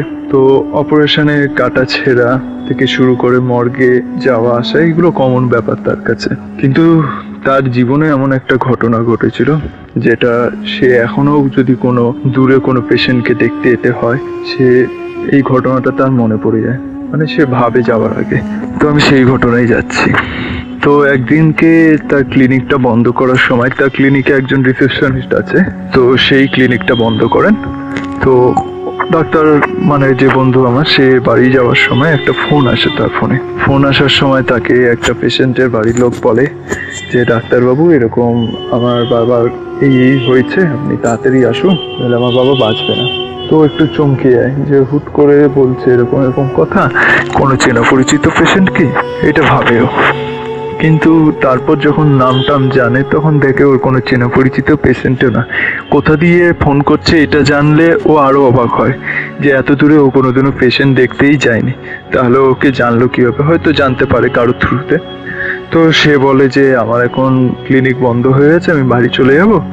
তখন খুব রিকোয়েস্ট করার পর বললো যে জায়গাটা কোথায়। তো জায়গাটা মিনিমাম ও যা শুনে টুনে দেখলো আধা ঘন্টার উপরে। তো প্রথমে নাই বলে দেয়, কিন্তু একদিকে খুব রিকোয়েস্ট করে যে আমার বাবা হয়তো বাঁচবে না। ও তখন বলে যে আপনার ওইখানে আশেপাশে কোনো ডাক্তারের কাছে বা আপনি হাসপাতালে নিয়ে যান। ও তখন বললো যে সব বন্ধ হয়ে গেছে। তো ডাক্তারখানা বন্ধ হতে পারে মেনলি, বাট হাসপাতাল তো বন্ধ হয় না। তো অবাক হলো, দিয়ে ভাবলো যে ঠিক আছে আমি আসছি তাহলে। তো ক্লিনিক থেকে বেরিয়ে নর্মালি ট্রেনে চেপে ও ট্রেনে করে নামার পর যখন বাইরে আসে, বাইরে এসে দেখে পুরো রাস্তাটা পুরো ফাঁকা, খালি দুটো অটোরিক্সার মতো দাঁড়িয়ে আছে। বাদ বাকি সামনে দিয়ে দেখতে পাচ্ছে ডাক্তারখানা বন্ধ আছে, এমনি দোকানও বন্ধ। তো দেখে সামনে দুখানা লোক আসে, এসে বলে ডাক্তারবাবু আমরাই ফোন করেছিলাম, আপনি চলুন আমাদের সাথে। দিয়ে লোক দুটো ওদের মানে ও বন্ধুকে ভ্যানে করে নিয়ে যায়, রিক্সা ভ্যান যেটা হয় সেই ভ্যানে করে নিয়ে যায়। তো নর্মালি ভ্যানে বসেই যায়। তো জিজ্ঞেস করছে বাবার কি হয়েছে, বলছে বুঝতে পারছি না, আপনি গেলে বুঝবেন। নর্মালি পেশেন্টের কাছে যায়, সে পেশেন্টের কাছে গিয়ে পেশেন্টকে দেখে, সেরকম কোনো সিরিয়াস কন্ডিশন না যদিও, কিন্তু তবুও দুখানা ইনজেকশন টিটানাস দেয় পেশেন্টকে, দিয়ে একটা প্রেসক্রিপশন লিখে দেয়। প্রেসক্রিপশন লিখে বলে এই ওষুধটা এখনই লাগবে দিতে, আপনি কোথাও ডাক্তারখানা থেকে আনুন। দিয়ে বলে যে ও আপনাদের এখানে ডাক্তারখানা তো বন্ধ, এক কাজ করুন আমি ফোন করে দিচ্ছি, আমার চেম্বার থেকে নিয়ে আসুন কাউকে পাঠিয়ে। তার মধ্যে একজন মানে ওই দুটো ভদ্রলোকের মধ্যে সে বলে এই ওষুধগুলো লাগবে, ঠিক আছে দিন। পুরোপুরি ও হতবাক হয়ে যায়। সেই লোকটা কাগজটা নিয়ে খালি বাইরে বেরালো, দিয়ে ঢুকলো সবকটা ওষুধ হাতে নিয়ে। তো একটু অবাক হয়ে জিজ্ঞেস করতে যাবে, দিয়ে ভাবলো যে থাক আগে মেডিসিনটা দিয়ে দিই। ভালো কথা, মেডিসিন দিয়ে ও ব্যাক করে, বলে ঠিক আছে এবার আমি বেরিয়ে যাবো, আমার দেরি হয়ে যাচ্ছে, এই মেডিসিনগুলো দিয়ে দেবেন, আর যদি কোনো রকম প্রবলেম হয় কাল সকালে উঠে হাসপাতালে বা ডাক্তারকে দেখিয়ে নেবেন। তো নর্মালি ওরা ফিস দিয়ে দেয় বন্ধুকে, ফিস দিয়ে বলে ওনার বাবা বলেন যে ডাক্তারবাবুকে ছেড়ে আসো ভ্যানে করে। তো ডাক্তার বলে যে না, বন্ধুটা আমার বলে যে থাক আমায় ছাড়তে হবে না, আমি এখান দিয়ে নর্মালি কিছু পেয়ে যাবো। তো ভালো মতো জানতো যে ও কিছুই পাবে না, কিন্তু ও মানে ভরসা করে উঠতে পারছিল না ওই দুই ভাইকে, এমনকি ওর বাবাকেও। তো নর্মালি বেরিয়ে যাওয়ার পর দেখে দূর দিয়ে একটা লোক আসছে ভ্যানে করে। নর্মালি ও ভ্যানটা দাঁড় করানোর পর সেই লোক বলে আগে কি হয়েছে বলুন, বলছে আমাকে একটু স্টেশন অব্দি ছেড়ে দেবেন। তো সেই লোকটা একটুখানি মাথা চুলকে বলছে ঠিক আছে বসুন স্যার, কিন্তু আমার ভ্যানে তো একটা ডেড বডি আছে, আপনারাও ভয় পাবেন না তো, অসুবিধা নেই তো। ও নর্মালি বলে যে না ডেড বডি আছে তো কি হয়েছে, বলছে ও তখন ভ্যানওয়ালাতে বলে ও আপনি তো ডাক্তার স্যার, আমি ভুলেই গেছিলাম। ও আরো অবাক হয়ে যায়। ও ভ্যানওয়ালাকে জিজ্ঞেস করে যে তুমি কি করে জানলে আমি ডাক্তার, বিকজ ওর গলায় কোনো স্টেথোস্কোপ এইসবও ছিল না। তো ভ্যানওয়ালা হেসে ভ্যান চালাতে শুরু করে। তো একটা পর্যায়ে ও ভ্যানওয়ালাকে জিজ্ঞেস করে তোমাদের গ্রামে এরকম ফাঁকা কেন, এত কোনো কিছু দোকান সব বন্ধ হ্যান ত্যান এরকম কেন? তখন বলে আপনি বুঝে যাবেন ঠিক স্যার। যে স্টেশনের কাছে এসেই লোকটা এবার বলছে পিছন দিয়ে ও শুনতে পাচ্ছে কেউ চিল্লাচ্ছে ওই দাঁড়া এরকম সামথিং। তো ভ্যানওয়ালাকে বলছে এই দাঁড়াও কেউ কারা আসছে মনে হচ্ছে। তখন ভ্যানওয়ালা বলে ও কিছু না। তখন বন্ধুটা বলছে না তুমি দাঁড়াও দিয়েও নেমে যায় এক প্রকার বন্ধুটা। তখন ভ্যানওয়ালা ভ্যানটা স্টপ করে। ও যখন পেছন ঘুরে দেখে ভ্যানওয়ালা নেই, কিন্তু ও এসে গেছে স্টেশনের সামনে। এমন সময় 2-4টে লোক আসে, এসে বন্ধুটাকে ধরে বলে আপনার তো সাহস কম না, আপনি এরকম আমার বাবার লাশটাকে এইভাবে করে ভ্যানে নিয়ে চলে আসছেন চুরি করে, আপনি কে, আপনাকে পুলিশে দেবো হ্যান ত্যান। ও পুরোপুরি আকাশ থেকে পড়ে। ও তখন ডাইরেক্ট নিজের বিবরণ দেয় যে আমি অমুক, কিন্তু বিবরণ দেওয়ার সময় ও পুরোপুরি প্রায় বলতে গেলে সেন্সলেস হয়ে পড়ে, এরকম অবস্থা। ও যে লোকগুলো সামনে ছিল তার মধ্যে 2জন লোককে দেখে, যে পেশেন্ট দুখানার যে বাড়ির ছেলে 2জন ওকে পিক করতে এসেছিল, তাদের 2জনকে দিয়ে বলে আমি তো আপনার বাড়িতে গিয়ে আপনার বাবাকে দেখে এলাম, আপনি আবার আমাকে চোর বলছেন। ওই লোক দুটো মানে যারা এসেছিল 4জনের মধ্যে ওই 2টো লোক ওর দিকে তাকিয়ে থাকে, বলে আমার বাবাকে দেখে এলেন, এটা কার লাশ? যখন লাশটার মানে ইয়েটা তোলে পর্দাটা, কাপড়টা তোলে, তখন দেখছে ও যেই পেশেন্টকে দেখেছিল তার লাশ ওটা। সঙ্গে সঙ্গে ওইখানে অজ্ঞান হয়ে পড়ে। এটাও অনেকে মানতে চায় না যে ডাক্তার যারা ভূতে বিশ্বাস করে না বা প্যারানর্মাল অ্যাক্টিভিটিস তাদের সাথে হতে পারে না। ও আমাকে নিজে বলেছে যে ও নিজেও বিশ্বাস করতো না এইসবে, বাট এরকম একটা অ্যাক্টিভিটিস হওয়াতে সত্যি সেন্সলেস হয়ে পড়ার পর স্টেশনে, ওইখানে স্টেশন মাস্টার যে আছে তার রুমেই ওকে নিয়ে যাওয়া হয়। সব লোক ওকে গোল হয়ে ঘিরে ধরেছিল। ও যখন মানে সেন্সলেস অবস্থা থেকে ওঠে, যখন ওর চোখে মুখে জল ছেটানো হয়, তারপরে ও নিজের পরিচয় দেয় যে অমুক ডাক্তার একজন ওইখানে। তো স্টেশন মাস্টার ওকে চিনতে পেরেছে। তো যেহেতু ওর বাবা থ্রুতে সামথিং এরকম কিছু একটা ব্যাপার, তো স্টেশন মাস্টারকে পুরোপুরি ঘটনাটা বলে। তখন সবাই অবাক হয়ে যায় যে কিভাবে এটা পসিবল। এমনকি ওদের যে লোকগুলো ছিল তাদের বাড়ির পুরো মানে বাড়িটা কোন জায়গায়, কি বৃত্তান্ত, সব কিছু এভরিথিং বলে দেয়। তো এরকম একটা ঘটনা ঘটেছিল। ঘটার পর ও ঠিক করে যে দুটো পেশেন্ট হলেও হয়তো কাউকে সাথে নেবে কিংবা উইদাউট এনি ইনফরমেশন ওইভাবে যাবে না। তো এই ঘটনাটাও আমার কাছে শেয়ার করেছিল। আমি জানি না এটা কার কার ভয় লেগেছে, বাট আমার মনে হলো আমি তাই পাঠালাম। যদি ভালো লাগে রাসেল ভাই তাহলে শোনাবেন। Bhoot FM. The night comes alive. বিশ্বাস করা না করাটা আপনার ব্যাপার।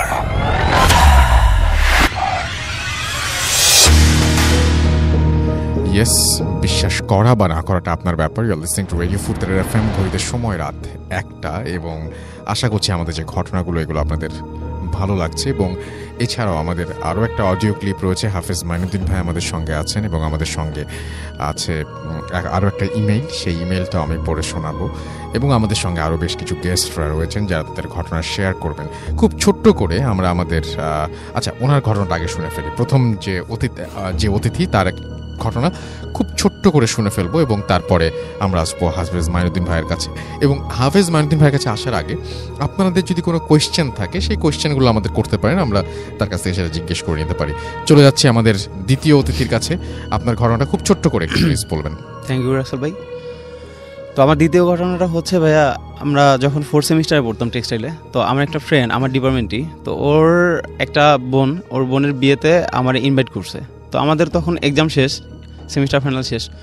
তো ওর বোনের বিয়েতে আমরা গেছি। তো যখন বন্ধ ছিল, তো আমরা 4-5টা ক্লোজ ফ্রেন্ড যারা ছিলাম তারাই গেছি। তো যাওয়ার পরে সাধারণত বিয়ের পরের দিন আন্টির প্রচণ্ড মন খারাপ ছিল। তো আন্টি আসতে দিতে চাইতেছিল না আমাদেরকে। তো আন্টির রিকোয়েস্টে ওই দিন থাকি আমরা ওদের বাসায়। তো ওদের বাসায় থাকার পরে ওই যে ফ্রেন্ডটার বাসায় গেছি, ওর নাম ছিল অ্যালেন। তো ওইটা বরিশালেরই কোনো একটা জায়গায় সম্ভবত, কারণ আমি নামটা বলতে চাচ্ছি না জায়গাটার।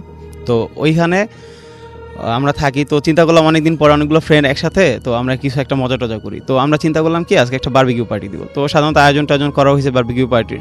তো সন্ধ্যার পরে এটা করার পরে তো এইটা পার্টিটা করতে করতে আমাদের প্রায় 12টা বেজে গেছে। তো 12টা বাজার পরে আমরা ফ্রেন্ডসরা মিলে গল্প করতেছিলাম। তো গল্প করতে করতে এক টাইমে গল্পের ফাঁকে একটা টপিক চলে আসে, ভূতের টপিক। তো ভূতের টপিকের মধ্যে আমাদের একটা ফ্রেন্ড, ওর নাম রাশেদ। তো ও বেশি কিউরিয়াসিটি ছিল ওর বেশি, আর সুজন নামে একটা ফ্রেন্ড ছিল, ওরও মোটামুটি কিউরিয়াসিটি ছিল। তো ওরা ওই অ্যালেনের জিজ্ঞাসা করতেছে তোদের এইখানে কি কোনো ভৌতিক প্লেস আছে? তো অ্যালেন বলতেছে যে হ্যাঁ আছে, একটা শ্মশান আছে, তো ওইখানে নাকি ভূত প্রেত অনেক কিছু দেখা যায় শুনছি আগে। তো ওরা বলতেছে যে চল আমরা এখনই যাবো, ওইখানে দেখতে যাব। তো আমার আরেকটা ফ্রেন্ড ফয়সাল, ও বলতেছে থাক যাওয়ার দরকার নেই, আমিও বেশি ইচ্ছুক ছিলাম না যাওয়ার জন্য। তো এবং ওইখানে যে ঘটনাটা ঘটে সেটা তো আপনার নিজের চোখে ঘটেছে, রাইট? হ্যাঁ হ্যাঁ, ওইখানে আমি নিজে ছিলাম। ওইখানে সেটা বলেন আমাকে। তো যখন আমরা নদীর পাড়ে যাই, মানে শ্মশানটা ছিল নদীর পাড়ে। তো আমরা গল্প করতেছিলাম কিছু ফ্রেন্ড 4-5 জন মিলে বাইরে, আর ওরা আমাদেরকে না জানায় ওই যে রাশেদ আর সুজন আর অ্যালেনকে সাথে নিয়ে ওরা মন্দিরের এই শ্মশানের ভিতরে ঢুকে গেছে। তো শ্মশানটা ছিল 2টা গেট রাসেল ভাই, একটা পিছনে গেট একটা সামনে গেট। পিছনে গেটটা ছিল একটু ঝোপঝাড় ভাঙা ছিল, সামনে গেটটা খোলা ছিল। তো ওরা ভিতরে যায় নাকি দেখতেছে, পরে ওদের মুখ থেকে আমি যেটা শুনছি, দেখতেছে তখন রাত প্রায় 1টা থেকে 1:30 হবে আনুমানিক, তখন নাকি একটা লাশ পোড়ানোর জন্য আনছে। আচ্ছা। তো 2 জন লোক একটা লাশ পোড়ানোর জন্য লাশটা রেডি করতেছে আসলে কাঠ দিয়ে। তো ওরা অবাক যে এত রাত্রে লাশ পোড়ানোর তো কোনো কথা না, আর 2 জন লোক কেন আসবে লাশ পোড়াইতে? তো ওরা দেখতেছে। তো হঠাৎ করে যখন ওরা এটা খেয়াল করলো যে লাশের গায়ে যখন আগুন ধরায় দেওয়া হয়, যে কাঠে আগুন ধরায় দেওয়ার পরে দেখতেছে ওরা হঠাৎ করে ওই লোক 2জন নাই। তো ওরা তো বেশ অবাক, ওরা ভাবলো হয়তো আশেপাশে থাকতে পারে অন্য কোথাও। জি তোরা আসলে দেখতে চাচ্ছে যে আসলে কিভাবে লাশটা পড়ে। তো ওইটা দেখার পরে ওরা দেখতেছে কি রাসেল ভাই, ওরা সবচাইতে বেশি অবাক হয় যখন লাশের গায়ে আগুন ধরায় দেওয়া হয়, ওরা নাকি ওই লাশটা নাকি আস্তে আস্তে উঠে এরকম বসে পড়ছে। তো বসে পড়ার পরে ওরা তো মানে ওদের বেশ ভয় পাইতেছে, তো ওই লাশটা নাকি জিব্বাটা বের করে এরকম হা করে আছে। তো অ্যালেন যে ও তো স্থানীয় ছিল, ও বুঝে ফেলছে, ও নাকি ওই পরে ওর মুখ থেকে শুনছিলাম ও নাকি চিনছে জিনিসটা। তো ওইটা ছিল এরকম যে ওই যে লাশটা ছিল উনি নাকি ওদের এলাকায় 2 মাস আগে ওনার বউয়ের সাথে ঝগড়া হওয়ার পরে উনি নাকি গলায় ফাঁস দিয়ে মারা গেছিল। তো ও সবচাইতে বেশি ও বুঝার পরে ওই যে সুজন আর রাশেদরা বলতে দোস্ত এইখানে আর 1 মিনিট না, চল এইখান থেকে। তো আল্লাহর নাম নিতে ছিল ওরা, তো মানে এমন অবস্থা হইতেছিল ওরা সামনে গেট দিয়ে না বের হয়ে ওরা নাকি পিছনে গেটে দৌড় দিছিল। তো এক একজন দৌড় দিছে, এমন অবস্থায় আমরা আবার বাইরে মানে দেখলাম যে 10-15 মিনিট ধরে ওদেরকে খুঁজে পাচ্ছি না। তো ওদেরকে আমরা খোঁজ করতে শুরু করলাম, তো আমি ওদেরকে ফোন দিতেছি, ওরা ফোন পিক করতেছে না। তো আমরা বেশ চিন্তিত হয়ে গেলাম। পরে আমরা মন্দিরের ভিতরে যাই আস্তে আস্তে ওদেরকে খুঁজতে খুঁজতে, যাই দেখি যে মানে আমাদের ফোনে টর্চ ছিল, তো টর্চ জ্বালায় রাত্রেবেলা অন্ধকারের মধ্যে ওদেরকে খুঁজতেছি, খুঁজতে খুঁজতে যায় দেখি যে একজন মন্দিরের কোনায় বসে, ওই যে অ্যালেন ও কাঁপতেছে মন্দিরের কোনায় বসে, আর যে সুজন ছিল ও আরেকটু সামনে ওই গেটের পিছনে ঝোপের মধ্যে ও সেন্সলেস অবস্থায় পড়া। তো ওই অ্যালেনকে ধাক্কা দিয়ে বলতেছি কি হয়েছে, তো ও কোনো কথা টথা বলতে পারতেছে না, চুপচাপ। পরে আমরা বুঝতে পারি যে হয়তো বড় খারাপ কিছু দেখছে। পরে ওদেরকে ওইখান থেকে নিয়ে আসি মন্দির থেকে।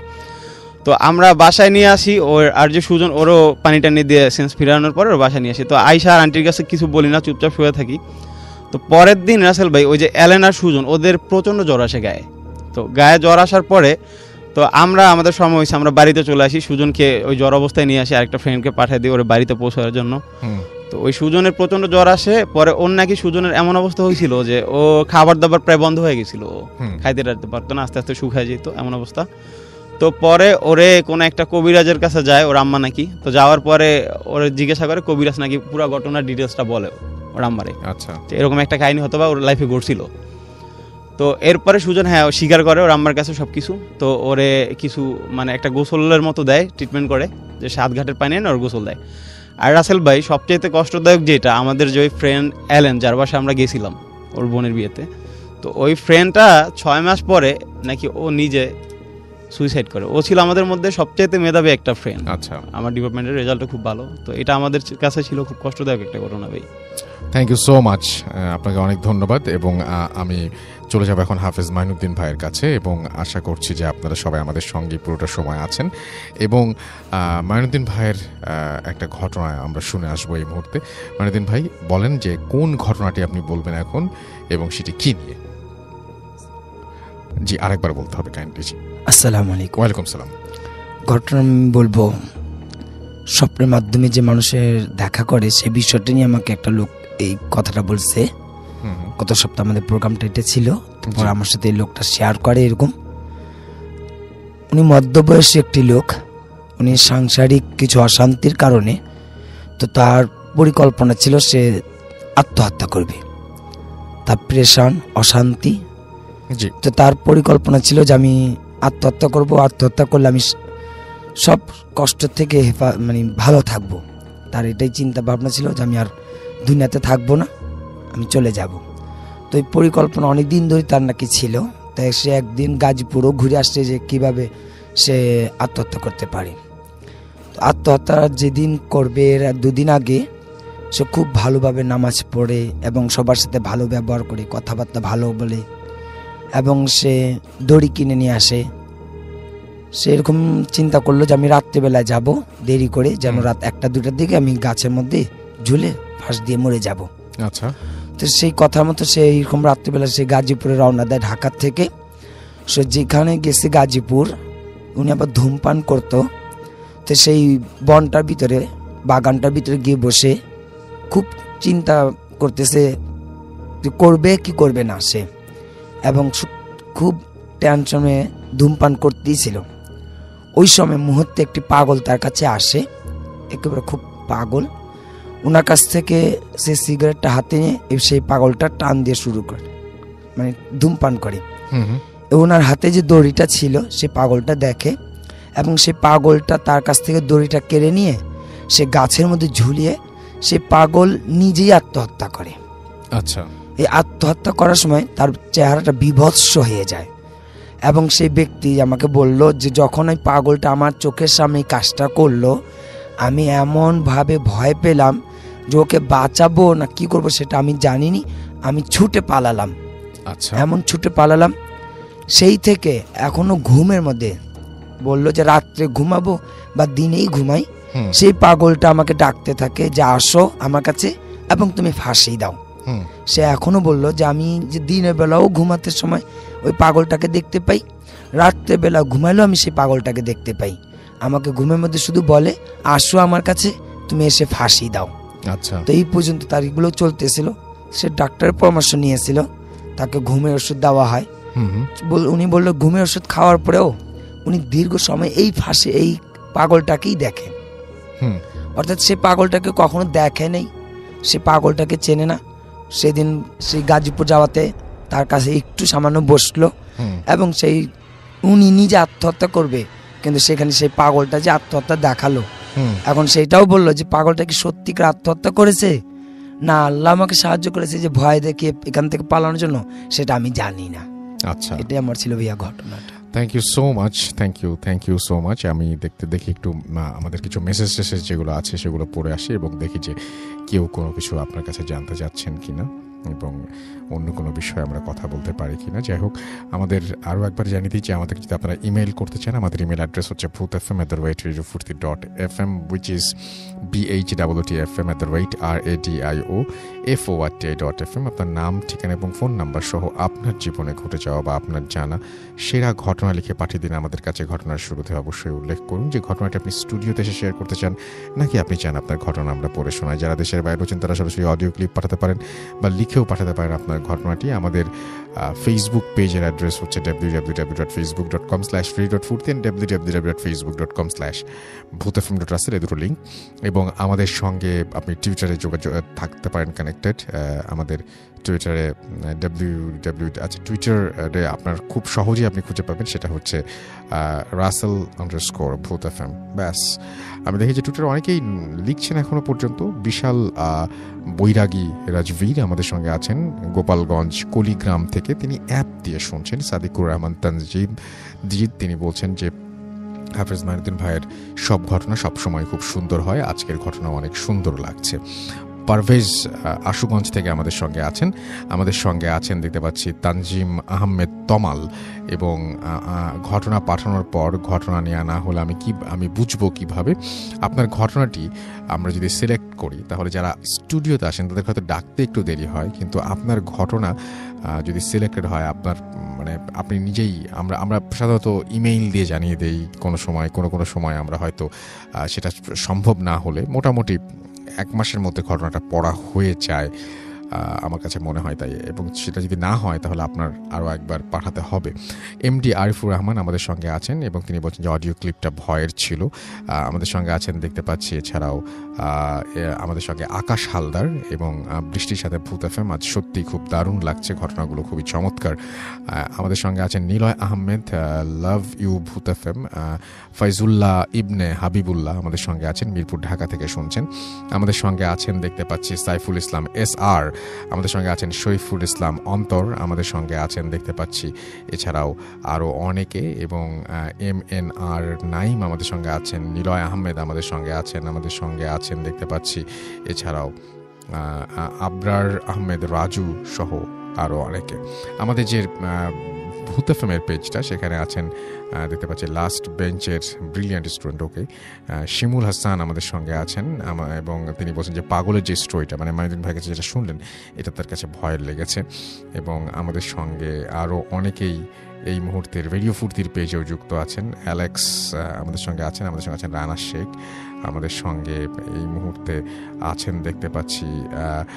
কিনার আউইদ এবং ঘুমের মধ্যে মনে হয় আকাশ থেকে পড়লাম, এর কারণ এটা আপনার মনে হয় একটু টায়ার্ড থাকার জন্য বা একটু অসুস্থ থাকলে এরকম ধরনের ঘটনা কিন্তু ঘটে। উইশ আচ্ছা, আমাদের সঞ্জু আমাদের সাথে আছেন, অডিও ক্লিপটা ভালো লেগেছে। এমডি মিশুক ইসলাম আমাদের সঙ্গে আছেন, ইব্রাহিম ইসলাম লিটন, অডিও ক্লিপটি দারুণ ছিল। সৌমিত্র সাহা আমাদের সাথে আছেন, কেমন আছেন, খুলনা থেকে বলছেন।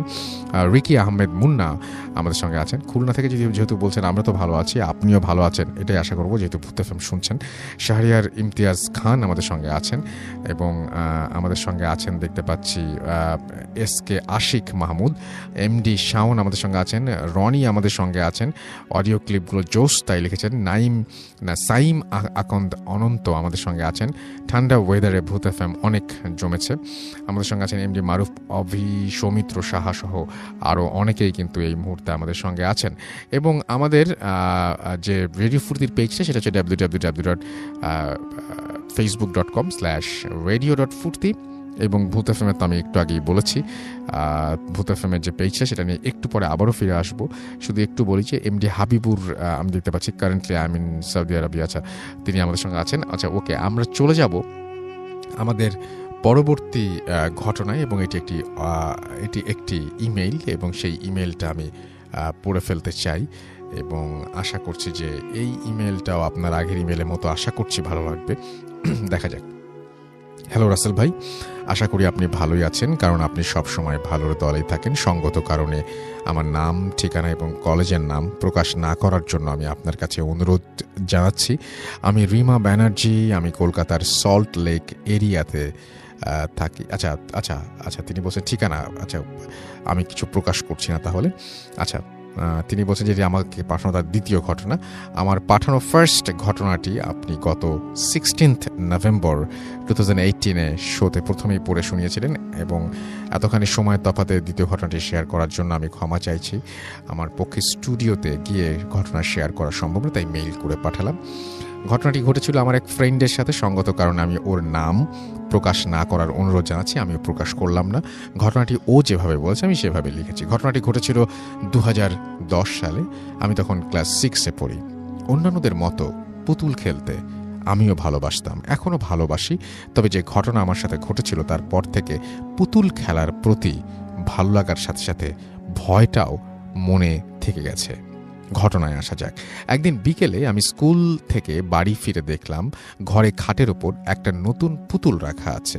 আমরা অনেকে এই ধরনের পুতুল দেখেছি, যেগুলো কিনা শুইয়ে দিলে চোখ দুটো বন্ধ হয়ে যায়, আর দাঁড় করিয়ে রাখলে চোখ দুটো খুলে যায়। ওই পুতুলটাও সেই ধরনেরই ছিল, এবং নতুন পুতুল দেখে আমি তো বেজায় খুশি। দৌড়ে মাকে গিয়ে জিজ্ঞেস করলাম কে দিয়েছে এই পুতুলটা। এখন তো জন্মদিনও না। মা বললেন তোর মেজো পিসি ওটা এনেছে। কথাটা শোনা মাত্রই আমি ছুটে মেজো পিসির ঘরে গেলাম পিসিকে থ্যাংক ইউ বলতে, আর সাথে এটাও জিজ্ঞেস করতে যে হঠাৎ তুই পুতুল আনলি যে, আমার তো জন্মদিনও না। পিসি বললেন আরে পুতুলটা আমি যেখানে কাজে যাই সেখানকার মালিক এনেছিল। ওনার বাড়িতে নাকি একজনের ছোট বাচ্চার জন্য ওনার স্ত্রী পুতুলটি কিনেছিলেন। ভেবেছিলেন মেয়ে হবে, কিন্তু ছেলে হওয়ায় পুতুলটি ওনার স্ত্রী অন্য কাউকে দিয়ে দিতে বলেছেন, আর উনি নতুন পুতুল কিনেছেন ওই বাচ্চাটিকে দেওয়ার জন্য। তাই পুতুলটি আমাদের মধ্যে কে নিবে কিনা জিজ্ঞেস করায় আমি তোর জন্য নিয়ে এসেছি। পুতুলটা আমার বেশ পছন্দ ছিল, সারাক্ষণ ওটা নিয়েই থাকতাম, ওটা নিয়েই খেলতাম। এমনকি ঘুমানোর সময়ও পুতুলটাকে বিছানায় এক পাশে রেখে ঘুমাতাম। এভাবেই 1-1.5 মাস কেটে যায়। হঠাৎ একদিন আমার মা লক্ষ্য করলেন যে পুতুলটার গা, হাত, পা, মুখে কেমন যেন ফেটে যাওয়ার দাগ। আমি স্কুল থেকে ফিরতেই মা জিজ্ঞেস করলো পুতুলটার কি অবস্থা করেছিস, এত নতুন পুতুল এইভাবে ফেটে গেল কিভাবে? আমিও দেখলাম পুতুলটার প্লাস্টিক বেশ ভালো কোয়ালিটির হওয়া সত্ত্বেও কেমন ফাটা দাগ সারা গায়ে। মা ভাবলেন যে হয়তো আমি পুতুলটা ছুঁড়ে মেরেছি খেলতে খেলতে, কিংবা হাত থেকে পড়ে গেছে, যত্ন নেই না তাই ফেটে গেছে। আমিও ভাবলাম দোষ হয়তো আমারই, তাই ওই বিষয়টা নিয়ে অতটা আর মাথা ঘামালাম না। কিন্তু কয়েক সপ্তাহ যেতে না যেতে ঘটল একটা অদ্ভুত ঘটনা। বলে রাখা ভালো যে আমার ওই পুতুলটার পিঠের সুইচ ছিল, যেটা কিনা প্রেস করলেই গান বাজতো। আমি আগেই বলেছি যে পুতুলটা আমার এতই পছন্দের ছিল যে আমি ওটাকে নিয়ে ঘুমাতামও। একদিন শনিবার, স্কুল সাধারণত ছুটি থাকায় আমি বাড়িতে ছিলাম। খেয়ে দিয়ে যথারীতি পুতুলটা নিয়ে মায়ের সাথে ঘুমাচ্ছি, মায়ের সাথে শুয়েছি ঘুমাবো বলে। হঠাৎ দুপুর 3টা বাজতেই পুতুলের ভেতর থেকে গান বেজে উঠল। ঘুম ভেঙে গেল।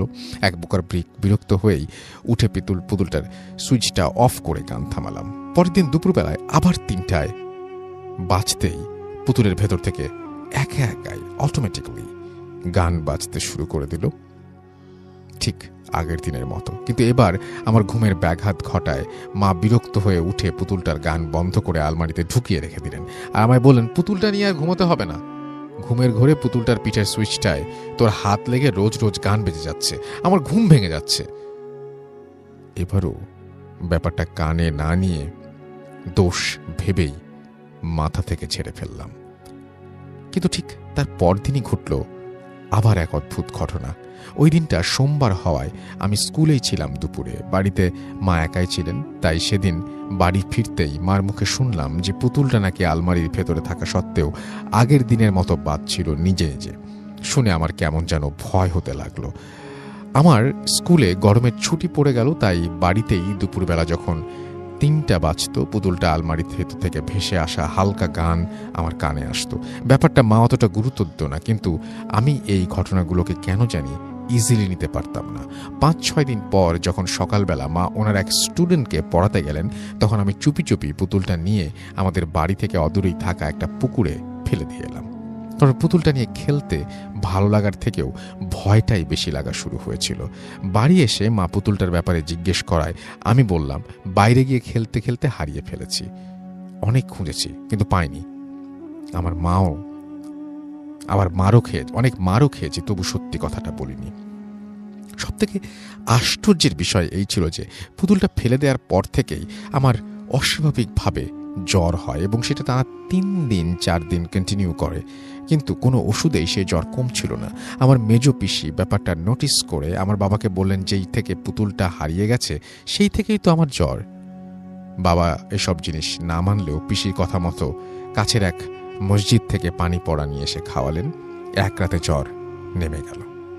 তা সত্ত্বেও আমার মা বাবার মধ্যে এটা কোনো প্যারানর্মাল ঘটনা এরকম কোনো কিছু তারা খুঁজে পাননি। কিন্তু পিসি ব্যাপারটা বুঝতে পেরে ওই লোকটার বাড়ি যায় পুতুলটার ব্যাপারে ওনার স্ত্রীকে জিজ্ঞাসাবাদ করতে। কিন্তু ওনার স্ত্রী কিংবা উনি দুজনেই কেউই সে সময় বাড়ি না থাকায় ওনাদের সাথে পিসির কোনো কথা হয় না।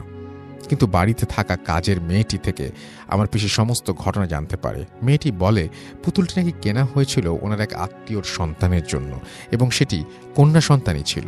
বাচ্চাটি জন্মানোর পরই নাকি ওর জন্য পুতুলটি কিনে হসপিটালে রাখা হয়, কিন্তু দুর্ভাগ্যবশত জন্মানোর 2 দিন মধ্যেই নাকি শিশুটি একদিন দুপুর 3টার সময় কোনো এক অজানা অসুখে মারা যায় এবং সেই পুতুলটি আনা হয় পিসির কাজের ওখানে এবং পিসি না জেনেই পুতুলটা আমার জন্য বাড়ি নিয়ে আসে এবং তারপর থেকেই এই সমস্ত ঘটনা ঘটতে থাকে। অবশ্য পুতুলটি ফেলে দেবার পর আর তেমন কিছু হয়নি। এই ছিল আমার ঘটনাটি পুরোপুরি আমার বন্ধুর মুখ থেকে শোনা। আশা করি সবার ভালো লাগবে। ভূত এফএমের নিয়মিত শ্রোতা, অসম্ভব ভালো লাগার একটি শো, একটিও এপিসোড মিস করি না।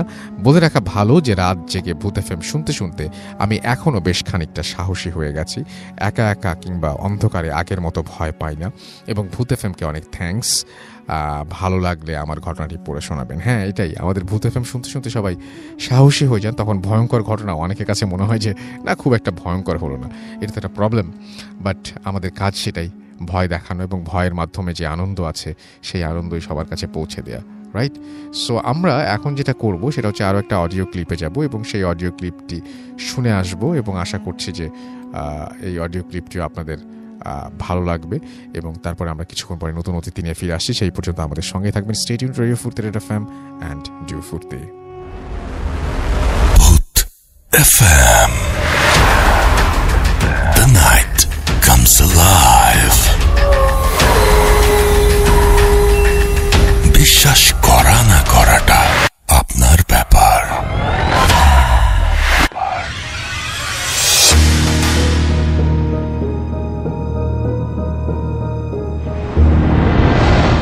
আসসালামু আলাইকুম রাসেল ভাই, আসসালামু আলাইকুম বহুত এফএম এর সকল লিসেনার্সদের। আমার নাম আজিজুর রহমান সজল, আমি ঢাকা বিশ্ববিদ্যালয়ের ফিনান্স বিভাগ থেকে সদ্য গ্রাজুয়েশন কমপ্লিট করলাম। বলে রাখা ভালো, আজকে যে ঘটনাটা শেয়ার করতে যাচ্ছি সেটা হচ্ছে আমার বাসা কেন্দ্রিক। এর আগের ঘটনাটা বলে নেওয়া দরকার। 2008 সালের দিকে আমাদের বাসার একজন ভাড়াটি আসে, যার নাম আমরা তাকে তাজুল আঙ্কেল বলে চিনতাম। তো ওনার ব্যবহার, আচার আচরণ খুবই অদ্ভুত ছিল। অদ্ভুত বলতে স্বাভাবিক মানুষের মতো না। হঠাৎ করে চোখগুলো বড় করে আমাদের ভয় দেখাতো, বা হঠাৎ করে গাছে উঠে যেত, হঠাৎ করে এখানে চলে যেত, হঠাৎ করে দেখা যেত যে আমাদের বাসায় একটা করই গাছ আছে, করই গাছের উপরে উঠে বসে ভাত খাচ্ছে। তো এরকম অদ্ভুত অনেক বিহেভিয়ার ওনার মধ্যে লক্ষ্য করা গেল। তো একদিন হঠাৎ করে কি হলো, ওনার স্ত্রী আমাদের বাসায় এসে অনেক চিৎকার করে বলতে লাগলো আমার বাবাকে যে চাচা আসেন, আমার হাজবেন্ড যেন কেমন করতেছে। তো উনি মানে অজ্ঞান হয়ে যায় বা এরকম কিছু। তখন আমরা বুঝতে পারলাম যে উনি পজেসড ছিল। তো আমাদের ভাড়াটিয়া যারা ছিল সবাই চলে আসে একটা রুমে, উনি চলে আসে। তো ওনাকে পজেসড করে। ওনার ভয়েসটা রাতারাতি চেঞ্জ হয়ে একটা মহিলার ভয়েস আমাদের সবাইকে সালাম দেয়া হলো, আমরা কথা বললাম, আমার বাবা কথা বললো। তো অনেকে অনেক কিছু জানতে চাইলো, সে বললো। বলে যাওয়ার আগে ওই তাজুল আঙ্কেলের পজেস করা ওই পরীটা আমাদের এটা বললো যে আমাদের বাসায় অনেক বেশি রকমের একটা সমস্যা আছে। এখন কি রকম সমস্যা আমার বাবা যখন জানতে চাইলেন, তখন বলা হলো যে আমাদের বাসার উপর দিয়ে জিন বা পরীদের চলাচলের একটা রাস্তা আছে, আমরা যেন কখনো তাদের ডিস্টার্ব না করি, তাহলে আমাদের ক্ষতি হতে পারে। আর যদি ডিস্টার্ব না করি তাহলে তারা আমাদের কখনো কোনো ক্ষতি করবে না। সো আমাদের বাসায় এরকম এই ঘটনাটা বলার পরে আমরা মোটামুটি একটু ভয় পেয়ে যাই। তারপরে একটা সার্টেন টাইম পরে তাজুল আঙ্কেল চলে যায়। আমরা আমাদের বাসায় প্রত্যেক দিন মানে এরপর থেকে আমরা যখন জানতে পারলাম, আমরা সবাই খেয়াল করা শুরু করলাম। 2008 সালে আমরা আমাদের বাসায় উঠার 6 মাস হয়েছে। তখনও আমরা টের পাই নাই, বাট যখন আমরা এটা জানতে পারলাম তখন আমরা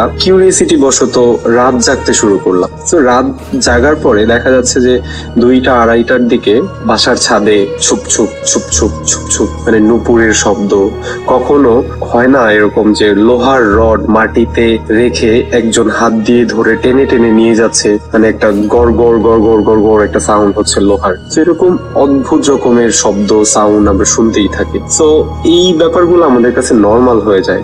আমরা এখন পর্যন্ত এরকম শব্দ সাউন্ড সব প্রত্যক্ষ করতে থাকি, আমি শুনতে পারি। তো এইগুলা কোনো সমস্যা হয় না। একদিনের ঘটনা যেটা শেয়ার করার জন্য আজকে রেকর্ডিং পাঠানো, সেটা খুবই রিসেন্ট একটা ঘটনা এন্ড খুবই অদ্ভুত ছিল আমার সাথে। আমি এটার কোনো ব্যাখ্যা আসলে পাইনি। সেটা হচ্ছে আমি একদিন রাতে মুভি দেখে ঘুমালাম। আমার মনে আছে খুব জনপ্রিয় একটি মুভি আমাদের সার্ভারে আসেন, আমি দেখার পরে ঘুমালাম, স্পষ্ট মনে আছে। ঘুমানোর পরে আমি ফিল করতে থাকলাম যে আমার কাঁধে প্রচন্ড ব্যথা হচ্ছে।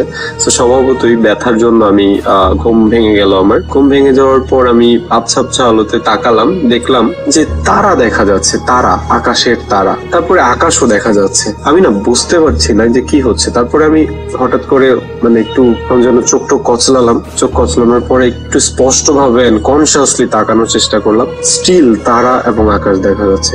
দেন রাসেল ভাই, I don't know why and how, আমি আবিষ্কার করলাম আমি ছাদের মধ্যে শুয়েছিলাম এন্ড আমার মাথার নিচে একটা ইট দেয়া ছিল। এন্ড দ্যাট ইজ ওয়াই আমার কাঁধ এবং ঘাড় প্রচন্ড রকমের ব্যথা করতেছিল। রাসেল ভাই, বলে রাখা ভালো, আমার কোনো স্লিপ ওয়াকের কোনো অভ্যাস বা কিছু ছিল না। এন্ড তারপরে আমি উঠলাম, আমার হাতে সবসময় ঘড়ি থাকতো, একটা ডিজিটাল ওয়াচ। তো আমি ঘড়িতে তাকালাম, দেখলাম 3:30টার মতো বাজে। আমি প্রচন্ড রকমের ভয় পেয়ে গেলাম। আমি দৌড়ে ছাদ থেকে নিচে নামলাম।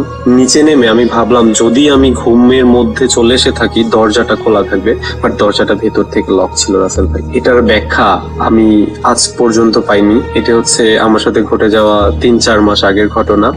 তারও কিছুদিন আগে আরেকটা অদ্ভুত ঘটনা ঘটে। সেটা হচ্ছে যে আমরা যেহেতু সবসময় শব্দ শুনতাম বা কেউ কিছু অনুভব করতে পারতো, তো আমরা বিশ্বাস করতাম যে হয়তো আমাদের বাড়িতে কোনো সমস্যা আছে বা কোনো রকমের অ্যাবনর্মালিটি আছে। তো আমরা কি করতাম যে অনেক কিছু দেখে ফেললেও বা অনেক আনসার্টিন বা অ্যাবনর্মাল কিছু হইলেও আমরা সেটাকে ইগনোর করতাম। তো একটা দিন আমি রাতের বেলা ফোনে কথা বলতে ছাদে যাই। ইটস অলমোস্ট 1টা-1:30 এরকম বাজে। আমি ফোনে কথা বলতে যাই। তো ছাদে যাওয়ার পরে আমি কথা বলার 5 মিনিট পর দেখতে পেলাম কোনো বাতাস নাই, কিছু নাই। আমাদের ছাদের যে এক্সট্রা রড গুলা বা মানে উপরে আরেক তালা বাড়ানোর জন্য যে কিছু রড থাকে যেগুলো ইউজ করা হয় পরে যখন বাড়ি বানানো হবে, আরো বড় করা হবে, তো উপরের এই রড গুলা টং টং টং টং করে কাঁপতে থাকে, টং টং টং টং করে কাঁপতে থাকেন, অনেক বেশি পরিমাণে কাঁপতে থাকে, যেটাকে স্বাভাবিক কাঁপুনি মনে হবে না যে বাতাসের জন্য কাঁপছে। রাসেল ভাই বিশ্বাস করবেন না, আমার ভেতরটা পুরো নড়ে উঠে, আমি ভয়ে জাস্ট কিছু করতে পারি না, জাস্ট ফোনের ওই পাশে আমি ফোনের মধ্যে এমন একটা ভাব করতে থাকি, ফোনে কথা বলতে বলতেই বলতে থাকি যে আর 5 মিনিট পরেই চলে যাব। তো যখনই আমি বললাম যে আর 5 মিনিট পরে চলে যাব, শব্দ বা বাতাসে এই রড গুলা নড়া বন্ধ হয়ে গেল। আমি কথা বলতে থাকলাম, আমি যেহেতু বুঝতে পারলাম যে আমাদের বাসায় একটু মানে অ্যাবনর্মালিটি আছে বা আমাদের তো এখন পর্যন্ত কোনো ক্ষতি করে নাই, সো ওই ভরসায় আমি কথা বলতে থাকলাম। আমার খেয়াল ছিল না কতক্ষণ কথা বললাম। ঠিক 10 মিনিট বা 15 মিনিট পরে মানে আবার টং টং টং টং টং টং করে শব্দ শুরু হইল। তখন আমি রাসেল ভাই বুঝতে পারলাম যে আসলে আমার বুঝে এখন চলে যাওয়া উচিত। সো আমি কোনো কিছু করলাম না, ফোনটা পকেটে নিয়ে সুন্দর করে ছাদ থেকে নেমে চলে আসলাম। রাসেল ভাই, এছাড়াও আমাদের বাড়িতে অনেক রকমের ঘটনা, আরো কিছু প্রত্যক্ষ জিনিসপত্র হয়েছে, আজকে সময়ের অভাবে বলতে পারলাম না। যদি আমার ঘটনা আপনার একটু পছন্দ হয়ে থাকে, আপনি আমাকে কল করতে পারবেন বা আপনি আমাকে টেক্সট দিতে পারবেন। শুভকামনা ভূত এফএম এর জন্য। Bhoot FM. The night comes alive. বিশ্বাস করা না করাটা আপনার ব্যাপার। ওয়েলকাম ব্যাক, শুনছেন রেডিও ফুড এফএম। আমি রাসেল আছি, সাথে ঘড়িতে সময় রাত 1:29 আর চলছে ভূত এফএম। এই মুহূর্তে আমাদের অতিথিরা আমাদের সঙ্গে আছেন এবং আমি চলে যাব আমাদের নতুন অতিথি একজন জয়েন করেছেন তার কাছে। আপনার নামটা প্লিজ একটু বলবেন, কোথা থেকে এসেছেন, তারপর আপনার ঘটনায় যাব। হাই লিসেনার, আমি ইনজামাম উল হক, আমি মেডিকেল টেকনোলজিস্ট। সেই সাথে আমার বড় ভাই সুজন ভাই, জয়, এরা সবাই শুনছে। সবাইকে আপনার ঘটনাটা বলেন। আসলে আমার ঘটনা গ্রাম্য একটা ঘটনা, আমার চাচার সাথে ঘটা। সো আমি যখন ছোট, তখন এক্স্যাক্ট আমার বয়সটা মনে নাই, আমার কাছ থেকে ঘটনাটা শোনা। তো আমার চাচা এখন মারা গেছে, অনেক দিন হলো মারা গেছে। তখন আমার চাচা মাঠে গরু চড়াইতে যাইতো। তো একদিন আমার চাচা যথারীতি মানে মাঠে গরু চড়াইতে গেছে। তখন আনুমানিক কটা বাজে চাচা জানে না। সো চাচাকে নাকি নখ দেওয়া হয়েছে যে গরু চড়াইতে যাবি না, এরকম বলে কেউ একটা শব্দ করছে। তো চাচা ঝট করে উঠা চলে গেছে। যখন গেছে তখন দেখে যে আশেপাশে সবই পরিষ্কার, সবই মানে আকাশ টাকাশ সব পরিষ্কার হয়ে গেছে। তখন চাচা গিয়ে দেখে যে সেখানে কেউই নাই, কৃষক যাই বলেন কেউই নাই। তো আমাদের গ্রামের সাথেই রোডের পাশে একটা বট গাছ আছে। ছোটোবেলা থেকেই যেমন দেখছি এখনও তেমন দেখতেছি, অনেক আগের নাকি বট গাছটা। তো চাচা দেখে ওই বট গাছের একটা পা দিয়া আর অন্য মানে বিলের অপর প্রান্তের গ্রামে আরেকটা পা দিয়া একটা অবয়ব, বিকট আকৃতির একটা অবয়ব দাঁড়িয়ে আছে। তো চাচা সেটা দেখে সেখান থেকে দৌড়ে পালিয়ে এসে দেখে যে এখন ফজরে আজান দিচ্ছে। তো চাচা তারপরই অসুস্থ হয়ে যায়। তো বেশ কয়েকদিন অসুস্থ ছিল। এর কিছুদিন পরে আমার চাচা আস্তে আস্তে অসুস্থ হয়ে যায়। তো বেশ কিছুদিন পরে আমার চাচা মারা যায়। তো এখন কি কারণে মারা যায় এক্স্যাক্ট আমরা জানি না, বাট চাচার লিভারটা প্রবলেম হয়ে গেছিলো। এখন কোন রিলেটেড কি সেটা আসলে আমরা কেউ জানতাম না। এই ছিল আমার ঘটনা রাসেল ভাই। থ্যাংক ইউ সো মাচ আপনার ঘটনার জন্য, আপনাকে ধন্যবাদ। আমরা দেখতে পাচ্ছি যে আমাদের এখানে আরও একটা ইমেইল আছে, সেই ইমেইলটা আমি একটু পড়ে শোনাতে চাই আপনাদেরকে এবং আশা করছি যে এটাও আপনাদের ভালো লাগবে। এবং আমি এরকম প্রচুর ইমেল চাই, আসলে ইমেল পড়তে অনেক ভালো লাগে এবং আপনারাও পছন্দ করেন আমি জানি, এবং যারা লেখেন তারা খুব চমৎকার করে লেখেন। এরকম ইমেল আমি প্রচুর চাই, প্রচুর, যেটা সত্যি ঘটনা হলে সবাই ভালোবাসেন আসলে। যাই হোক, আমাকে লিখছেন রাসেল ভাই, নমস্কার নেবেন, আমি আশু, যশোর বিমানবন্দর রোড আরবপুর থেকে লিখছি। আজই প্রথম ভূত এফএমে কোনো ঘটনা পাঠালাম। যদি ঘটনাটি আপনাদের ভালো লাগে তাহলে এই ঘটনাটি সবাইকে পড়ে শোনাবেন। ঘটনায় যাওয়ার আগে কিছু কথা বলে নিলে ভালো হবে। এটা আমার মেজ ভাইয়ের কাকি শাশুড়ির মৃত্যুকে নিয়ে ঘটনা। তারা আমাদের পাশের জেলাতেই থাকেন, কারণবশত জেলাটার নামটা বললাম না। মূল ঘটনায় যাবার আগে কিছু কথা বলে রাখি। আমাদের হিন্দুদের মৃত ব্যক্তিকে যারা শ্মশানে নিয়ে যায় তাদেরকে কাঠোরে বলে। আর আমাদের মারা যাবার 11 দিন থেকে শ্রাদ্ধের বিভিন্ন আনুষ্ঠানিকতা আরম্ভ হয়। 12তম দিনে মহাভোজের আয়োজন হয় এবং 13তম দিনে কীর্তন ও প্রার্থনা হয়। আর মহাভোজের দিন মৃত ব্যক্তির আত্মার উদ্দেশ্যে নিমন্ত্রণ করা হয়। ঘটনাটি ঘটে 10 নভেম্বর 2017 তারিখ শুক্রবার। মৃত ব্যক্তির ছিল নানান ব্যাধি, যেমন কিডনি নষ্ট হয়ে যায়, গ্যাসের সমস্যা, তার শরীরের ভেতরে অধিকাংশ জিনিসই নষ্ট হয়ে যায়, আরও অনেক সমস্যা যা ডাক্তারের হাতের বাইরে চলে যায়। আমরা সবাই জানতাম যে তার মৃত্যু অবধারিত। একটু বলে রাখি, তাকে বারান্দায় একটি খাটে থাকতে দেয়া হতো এবং সাথে বাড়ির অন্য সদস্যরাও থাকতো। হঠাৎ 10 তারিখ সকালে তিনি পরলোক গমন করেন। সমস্ত বাড়িতে এক অন্যরকম পরিবেশ। দূর দূর থেকে আত্মীয় স্বজনরা বাড়িতে এসে জমা হচ্ছেন। যথারীতি সব কাজ শেষে তাকে শ্মশানে নিয়ে সমাধিস্থ করা হয়। বাড়িতে আস্তে আস্তে লোকের সংখ্যাও কমে যায়। চারিদিকে থমথমে পরিবেশ। কেবল তার মেয়েরা মায়ের শোকে আর্তনাদ করছে। মৃত ব্যক্তি মারা যাবার আগে তার বোনকে আসতে বলেছিলেন দেখবে বলে, হয়তো কোনো কারণে সে আসতে পারেনি, কিন্তু মারা যাবার পর সে এসেছিল। সেদিন রাতে ওই খাটেই তার বোন এবং মেয়ে ঘুমায়। এত সময় সব ঠিকঠাক চলছিল। রাত বেড়ে ঘড়ির কাঁটা যখন আনুমানিক 2টার দিকে, তখন হঠাৎ ঘরের চালে খুব জোরে সোরে একটা আওয়াজ হলো, যেন কেউ চালে ইট মারছে। এতে মোটামুটি সবাই জেগে গেছে, কিন্তু সবাই যে যার মতো চুপ করে শুয়ে থাকে। ওই আওয়াজটাকে কেন্দ্র করে সবাই কেমন যেন ভীত হয়ে যায়। ঠিক তখন থেকেই আরম্ভ হয় অস্বাভাবিক ঘটনা। প্রথমে বারান্দায় শোয়া সেই বোনের গায়ের থেকে আপনা আপনি কম্বল বারবার পড়ে যাচ্ছে। কেমন যেন অন্যরকম অনুভূতি হচ্ছে তার। বোনটি এবার হঠাৎ করে খেয়াল করে দেখে যে অন্ধকারে কেমন যেন মানুষের আকৃতি তার কম্বল ধরে টানছে। ভয়ে তার গলা থেকে কোনো আওয়াজ বের হচ্ছে না। অনেক চেষ্টা করেও সে কিছুই করতে পারছে না। এক পর্যায়ে ওই আকৃতিটা কম্বল দিয়ে তার গলা চেপে ধরেছে। ঠিক তখনই সে যা দেখে, তার জন্য সে প্রস্তুত ছিল না। সে দেখে যে তারই মারা যাওয়া বোন পুরো সুস্থ অবস্থায় তাকে গলা টিপে ধরেছে এবং প্রচণ্ড অন্ধকারে তার ওপর চাপ দিচ্ছে। আর কিছু সময় এভাবে থাকলে হয়তো তাকে আর জীবিত ফেরত পেতাম না। এমন সময় থাকা অন্য মহিলাটির গায়ে তার হাতের স্পর্শ করলে সে কিছুটা স্বাভাবিক হয়। তার সাথে এই পর্যন্ত তার পাশে মৃত ব্যক্তির এক মেয়ে তখনও ঘুমাচ্ছিল।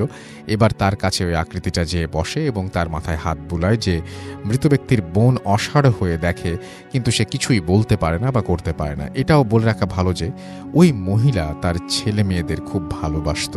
তিনি নিজের ঔষধের টাকা দিয়ে ছেলে মেয়ের বউয়ের জন্য গয়না বানিয়েছিলেন। তারপর থেকে বাড়িতে সবসময় থমথমে পরিবেশ থাকতো। ঘটনা এখানেই শেষ হয়নি। এবার আরও রোমাঞ্চকর কিছু ঘটনা ঘটে। এবার শ্রাদ্ধের দিন বাড়ি ভর্তি সব লোকজন নিয়ম অনুসারে সব কাঠুরেদেরকে নিমন্ত্রণ করে মহাভোজে অংশগ্রহণ করার জন্য। আর সেই সাথে ওই মৃত ব্যক্তি ও অন্য প্রয়াত ব্যক্তিদের নিমন্ত্রণ করা হয়েছে। তাদেরকে সময় দেয়া হয়েছে রাত 9টার সময়। রাত 8:30 মধ্যে সব কাঠুরে চলে যায়। খাবার পরিবেশন করা শেষ। মৃত ব্যক্তির এক জামাই উপহাস করে বলে, আরে মরা মানুষ কি কখনো খেতে আসে নাকি? আচ্ছা, আমি আজ দেখব কিভাবে ও এসে ভাত খায়। বেশ কিছু সময় পর সবকিছু ভালোই চলছিল। আস্তে আস্তে ঘড়ির কাঁটা 9টার কাছে পৌঁছায়। এবার বাড়ির পরিস্থিতি পাল্টে যেতে আরম্ভ করলো। ওই জামাই খেতে বসেছে, এমন সময় হঠাৎ তার পেছনে খুব জোরে একটা আওয়াজ হয়। কিন্তু অবাক করা বিষয়, আওয়াজটা যে কিসের তা কেউ আবিষ্কার করতে পারল না।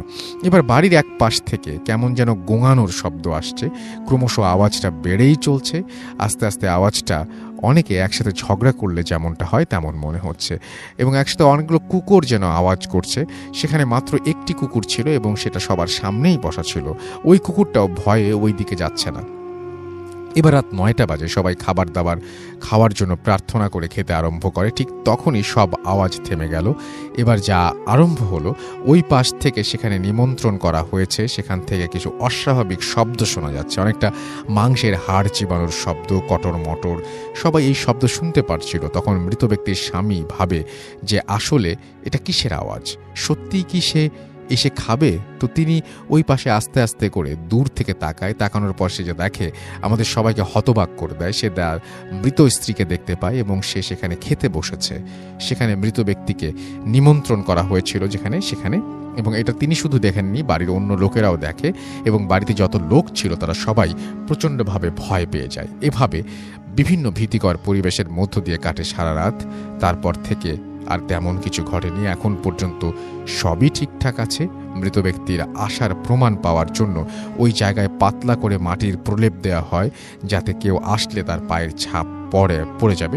পরের দিন সেখানে পায়ের ছাপ পাওয়া যায়, মানুষের মতো পরিপাটি হয়ে খাওয়া ও অনেক নমুনাও পাওয়া যায়। এবং আমি নিজে না থাকলে হয়তো কখনো বিশ্বাস করতাম না এটা তাদের বাড়ির মধ্যে ঘটে যাওয়া ঘটনা। এবং অনেকে বিশ্বাস করতে পারেন এবং বিশ্বাস নাও করতে পারেন, কিন্তু আমি নিজে এই ঘটনার প্রমাণ। ভালো থাকবেন। কিছুদিন আগেও আবার একটা ঘটনা ঘটেছে, সময় করে লিখে পাঠাবো। তো এই ঘটনাটাই তিনি লিখেছেন এবং থ্যাংক ইউ ভেরি মাচ আপনার ঘটনার জন্য। আপনাকে অনেক ধন্যবাদ এবং আশা করছি যে এই ঘটনাটি আপনাদের ভালো লেগেছে। আমাদের সঙ্গে আরেকজন অতিথি আছেন, আমি একটু পরিচয় নেই। ওনার ঘটনাটা আমি শুনিনি যদিও, তবে আপনার নামটা প্লিজ একটু বলবেন, কোথা থেকে আপনি এসেছেন? হ্যালো লিসেনার, আমি আসছি বরিশাল থেকে। আমার নাম লিমন। তো ভাইয়া, আমি একটু ক্লান্ত, যার কারণে মানে নার্ভাস আছি। যদি আমার ঠিক আছে, আমরা তাহলে পরে আপনার ঘটনা শুনবো, কোনো সমস্যা নাই। না ঠিক আছে, অসুবিধা নাই। আমরা যেটা করব সেটা হচ্ছে যে আচ্ছা, আপনার ঘটনাটা আপনি ছোট্ট করে বলেন। আমি আপনার মাইক্রোফোনটা ঠিক নাই, আপনি মাইক্রোফোনের কাছে এসে কথা বলতে হবে। এখন ঠিক আছে? জি। তো ভাইয়া, আমি ঘটনাটা আমার খুব কাছের একজন থেকে শুনেছি। ঘটনাটা রংপুরের অন্নদানগর রেলওয়ে স্টেশন থেকে কিছুটা দূরে রাজবাড়ি নামক একটা জায়গা ছিল। এটা অনেক আগের ঘটনা, প্রায় 100 বছর আগের। তো ওখানে রাজবাড়ি নামক একটা জায়গা ছিল। ওনারা ছিল গিয়ে 7 ভাই ও 1 বোন। 7 ভাই ও 1 বোন থাকাতে ওনার বাবা ঠিক করলো যে বোনকে বেশি সম্পত্তি দিবে। অসুস্থ ছিল, বুড়ো বয়সে, তো বোনকে বেশি সম্পত্তি দিবে। এইটা আসলে 7 ভাই মানতে পারলো না। তারা চাচ্ছিল যে আরো তারা সমান ভাগ। এই ঘটনাটা আপনি কোথায় পেয়েছেন? আমার খুব কাছের, ওদের বাড়ি হচ্ছে রংপুরে। আমার খুব কাছের একজন লোক আমাকে বলেছে। আচ্ছা। তো এটা বলার পর সরি ভাই, তো এরকম করার পরে ওনারা একদিন ঠিক করলো কি ওই বোনকে মেরে ফেলবে। এই প্ল্যান করে 7 ভাই ওই বোনকে নিয়ে একটু বাড়ি থেকে একটু দূরে গেল। দূরে গিয়ে একটা কূপের মতো ছিল, ওখানে ফেলে দিয়ে মাটি চাপা দেওয়ার মতো, মাটি দিচ্ছিল গায়ের উপর, মাটি চাপা দিবে এই নিয়ত করে। তো তখন বোন বলতেছিল যে আমাকে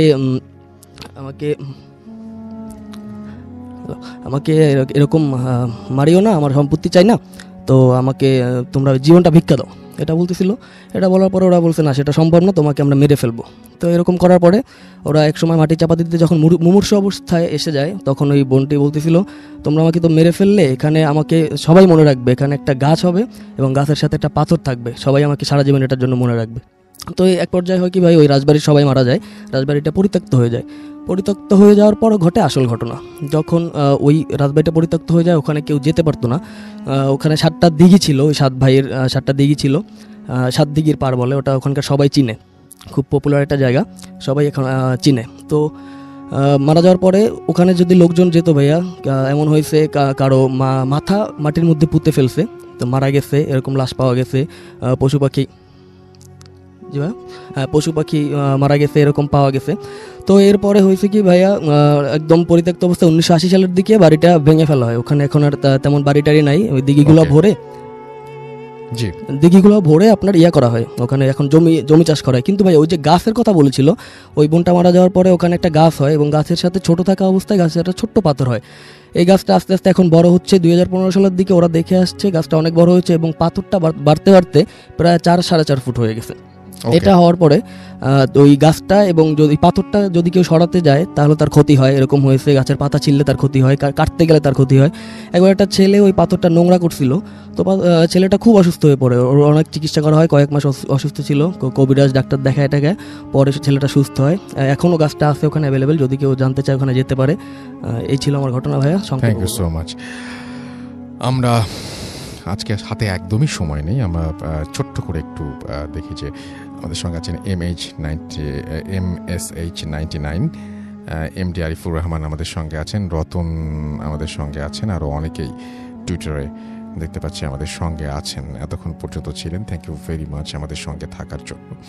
আমাদের সঙ্গে এছাড়াও রেডিও ফুর্তির যে পেজটা, সেই পেজেও দেখতে পাচ্ছি অনেকে আছেন এবং আমাদের সঙ্গে এই মুহূর্তে আছেন দেখতে পাচ্ছি বিষাক্তহীন আল মামুন রাব্বি আমাদের সঙ্গে আছেন শরীয়তপুর থেকে, এমডি মাসুক চাঁপাইনবাবগঞ্জ থেকে আসেন, এস এম রনি আছেন আমাদের সঙ্গে, আল মামুন রাব্বি আমাদের সঙ্গে আছেন, তানহা তাবাসসুম রিয়া আমাদের সঙ্গে আছেন, এমডি রানা আমাদের সঙ্গে আছেন, এম মামুনুর রশিদ মামুন আমাদের সঙ্গে আছেন, আমাদের সঙ্গে আছেন মোহাম্মদ ইব্রাহিম নাইম আমাদের সঙ্গে আছেন, দেখতে পাচ্ছি কাচের পুতুল আমাদের সঙ্গে আছেন, শুভ সহ আরও অনেকে। থ্যাংক ইউ সো মাচ আমাদের সঙ্গে এতক্ষণ পর্যন্ত থাকার জন্য।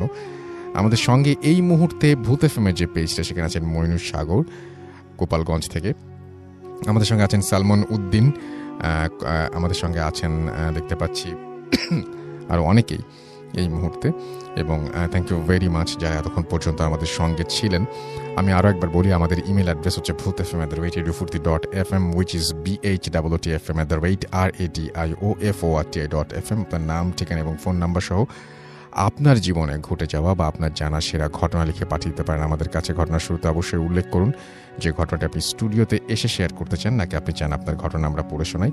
যারা দেশের বাইরে আছেন তারা সরাসরি অডিও ক্লিপ পাঠাতে পারেন বা লিখেও পাঠাতে পারেন আপনার ঘটনাটি। চমৎকার লেখেন অনেকে, এবং সেই ঘটনাগুলো আমি বেশি বেশি করে চাই, এবং স্টুডিওতেও প্রচুর আসেন, সেটাও আমরা চাই।